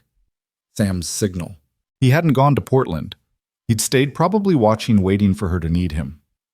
"I'm never alone," Eleanor said, and dove for the floor. The window exploded inward, Sam's rifle taking down 1 guard before he could react. Eleanor rolled, came up with the knife from her boot, and threw it at the second guard's gun hand. He dropped the weapon with a scream. Mrs. Whitmore lunged at Eleanor with her blade, but Eleanor had learned to fight from Sam, from Rosa, from every battle she'd survived. She caught the woman's wrist, turned the blade away, and drove her knee into Whitmore's stomach. As the headmistress doubled over, Eleanor grabbed the dropped gun and held it on her. "It's over." "Eleanor," Sam called from above. "You all right?" "Fine, but we have girls here who need help." Sam appeared with Wade and a squad of federal agents. They'd been there all along, waiting for the evidence they needed, Mrs. Whitmore's confession, which Wade had heard through the window. As the agents freed the girls and arrested Mrs. Whitmore and her accomplices, Eleanor found herself holding Emma Blackford as the girl sobbed against her shoulder. "My father he's waiting for you," Eleanor assured her. He never gave up hope. Jennifer was helped from her cell, her broken arm splinted by one of the agents who had medical training. "I thought I was dead," she whispered to Eleanor. When Mrs. Whitmore revealed she knew everything, I thought it was over. "You were brave," Eleanor told her. "Incredibly brave. You saved these girls." The reunion between Emma Blackford and her father was emotional enough to make even the hardened federal agents look away. The other girls were either returned to families who'd been searching for them or taken into protective custody until proper homes could be found. Mrs. Whitmore's academy was shut down immediately, its records revealing years of trafficking. The legitimate students were transferred to other schools, their parents horrified to learn what had been happening alongside their daughter's education. At the trial, Mrs. Whitmore maintained her cold demeanor, insisting she'd done nothing wrong, that she'd given worthless girls value. The jury disagreed. She was sentenced to life in prison, her accomplices receiving similar sentences. Jennifer Hartley testified with quiet dignity, her broken arm still in a sling, but her spirit unbroken. She spoke of the girls who'd disappeared, of the fear that permeated the academy, of the evil hidden behind respectability. But it was Margaret Sinclair's testimony that broke the courtroom's composure. She spoke of arriving at the academy full of hope, grateful for the opportunity to learn, only to discover she was livestock being prepared for sale. When she finished, several jury members were crying. "You gave us our lives back," Margaret told Eleanor after the verdict. "What do we do with them now?" Whatever you choose, Eleanor replied. That's the point. It's your choice now. Margaret would go on to become a teacher herself, establishing a school for orphaned girls that actually protected and educated them. Several of the other rescued girls would follow similar paths, turning their trauma into purpose. A month after the trial, Eleanor and Sam sat in Wade's office reading a letter from Conway. The president was impressed with their work. The division they were building was gaining support, and there were more assignments waiting. A cult in Utah kidnapping women, Wade summarized. Railroad barons in Colorado using female prisoners as forced labor. Ships out of New Orleans stealing children for Caribbean plantations. Eleanor felt the weight of it all. So many monsters, so many victims. We can't fight them all. No, Sam agreed. But we can train others to fight. Build that network we talked about. Rosa Morales had already agreed to join them along with Thomas Morrison from San Francisco. Ming Lee was interested, but wanted to finish her education first with Eleanor's recommendation she'd been accepted to a school in Boston. We need a base of operations, Eleanor said. Somewhere central where we can train agents, coordinate investigations. Wade smiled. Funny you should mention that. Harrison Blackford wants to donate his mansion to the cause. Says it's too full of memories now, but it would make an excellent training facility. Eleanor and Sam exchanged glances. The mansion was perfect, large, private, defensible. They could build something real there, something lasting. We'll take it, Sam said. Over the next months, the Pacific Northwest Training Center for Special Investigations was established. Eleanor developed the curriculum not just combat and investigation techniques, but the psychology law languages. She wanted agents who could think as well as fight. Sam handled the tactical training, teaching recruits how to survive the violence that often came with the job. His students learned to shoot, to fight hand-to-hand, to think strategically. Rosa Morales proved to be their best instructor in undercover work.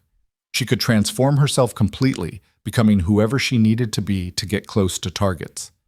The first class had 12 recruits, 6 women, 6 men, all with their own reasons for wanting to fight. Some were survivors like Rosa. Others were idealists like the young Thomas Morrison. Still others were former soldiers like Sam who'd seen too much suffering. Eleanor stood before them on their first day, remembering her own transformation from victim to protector. You're here because you've chosen to stand between the predators and the innocent, she told them. It won't be easy. You'll face violence, corruption, and evil that sometimes seems insurmountable. You'll be threatened, possibly injured, maybe killed. But you'll also save lives, reunite families, and bring justice to those who thought themselves untouchable. One recruit, a young woman named Sarah, coincidentally sharing the name of Sam's lost sister, raised her hand.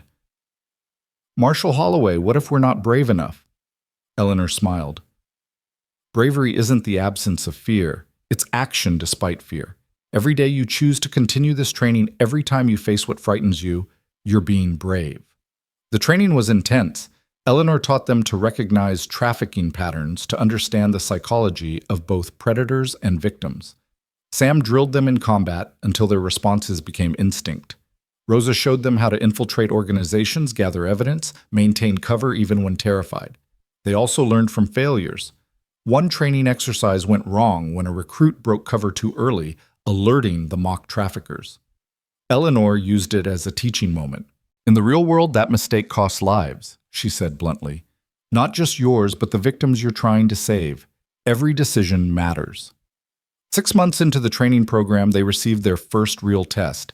Children were disappearing from Native American reservations across the Southwest, taken in the night, no trace left behind. Eleanor selected a team Sarah who'd shown remarkable investigative skills. Marcus, a former slave who understood captivity intimately, and Chen, a Chinese immigrant who could navigate communities others couldn't enter. This is your operation, Eleanor told them. Sam and I will observe, but we won't intervene unless absolutely necessary. Show us what you've learned. The team departed for Arizona, where the disappearances were centered. Eleanor and Sam followed at a distance, proud and terrified in equal measure. These were their students, their responsibility. Sarah led the investigation brilliantly, finding patterns others had missed. The children weren't being taken randomly. They were specific ages, all healthy, all from families with no political connections. Marcus infiltrated the local labor camps, discovering that children were being used in dangerous mining operations. their small bodies able to access veins of silver that adults couldn't reach. Chen found the transportation network wagon drivers who moved supplies that were actually drug children hidden in crates. When they identified the mine where the children were being held, the team planned their assault carefully. Eleanor and Sam watched from a ridge as their students executed a flawless raid. Guards neutralized children, freed evidence preserved for prosecution. 23 children were reunited with their families. The mine owner, a respected businessman who'd claimed the children were orphans he was educating, was convicted and sentenced to death. "You did well," Eleanor told the team afterward. "But remember, this is just the beginning. There are thousands more out there who need our help." As the first class graduated, spreading out across the country to establish their own operations, Eleanor stood with Sam on the balcony of what had been Blackford's mansion, now their headquarters. "We actually did it," Sam said. "Built something that will outlast us." Eleanor leaned against him, watching the new recruits training in the yard below. "The work will never be finished. There will always be predators. But now there will always be protectors too. Trained, equipped, connected." He turned to her. "You know what this means?" Eleanor looked at him questioningly. "It means others can carry on the fight. It means we can finally take that trip to California we keep postponing. Find that ranch." Eleanor felt a flutter of something she hadn't allowed herself to feel in so long. Hope for a personal future, not just a professional one. "You mean retire?" "Not retire. Step back, advise train support. But let others lead the charges." He took her hands. "Eleanor, we've given everything to this fight for 3 years. Don't we deserve some peace?" She thought about it, a house with a porch, orange groves, children of their own, instead of just the ones they rescued. It was appealing, so appealing it almost frightened her. "One more class," she said finally. "Let's train one more class, make sure the foundation is solid. Then we'll go to California." Sam smiled and kissed her. One more class. But fate, Eleanor would learn, had other plans. The letter arrived 2 weeks later, delivered by a terrified young woman who collapsed at their gates. She'd ridden for 3 days straight, changing horses when they found her, not stopping for anything but water. The letter was from Maria, the girl they'd saved from the Comancheros years ago, who'd written about becoming a lawyer. But she wasn't writing about law school now. "They've taken my sister," the letter read. "Not Comancheros this time. Something worse. They call themselves the Brotherhood of Purity. They're taking Mexican girls, native girls, any girl who isn't white enough for their America. They're not selling them. They're killing them. Please, Senora Eleanor, you're our only hope." Eleanor looked at Sam, saw her own determination reflected in his eyes. The ranch would have to wait again. "Get Rosa," Eleanor said to the messenger. "Tell her we need her expertise. And send telegrams to our best graduates. This sounds like war." As they prepared to leave for Texas, Eleanor stood in their bedroom, looking at the sketch Sam had drawn of their imagined ranch. Someday, she promised herself, someday they'd have their peace. But today there were girls to save monsters, to stop justice to deliver. Today she was still Marshal Eleanor Holloway, and the fight continued. The young woman who delivered the letter, recovered enough to speak, told them more. "The Brotherhood has compounds across Texas and Mexico. They believe they're purifying America, removing the undesirable elements. The girls they take, they use them for terrible things, then burn the bodies." Eleanor felt that familiar rage, building the same feeling she'd had when running from Caldwell, when facing Sterling, when confronting Mrs. Whitmore. Evil took many forms, but it always thought itself invincible. "How many girls are missing?" Sam asked. "Dozens, maybe hundreds. They've been operating for 2 years, but the authorities won't investigate. They say the girls are runaways, that Mexican families are lying for attention." Eleanor strapped on her gun belt, the weight of it familiar and reassuring. "Then we'll make them pay attention." As their team assembled, Rosa Thomas Morrison, Sarah Marcus, and 6 other top graduates, Eleanor addressed them in the main hall. "This won't be like our other operations. The Brotherhood isn't motivated by money, but by hatred. That makes them more dangerous. They're true believers in their cause. They'll die rather than surrender." "Then they'll die," Rosa said simply. Eleanor nodded. "If necessary. But remember, our priority is saving the girls who might still be alive. Everything else is secondary." As they prepared to depart, Sam pulled Eleanor aside. After this one, we really do step back. I mean it. Eleanor looked into his eyes, saw the exhaustion there that matched her own.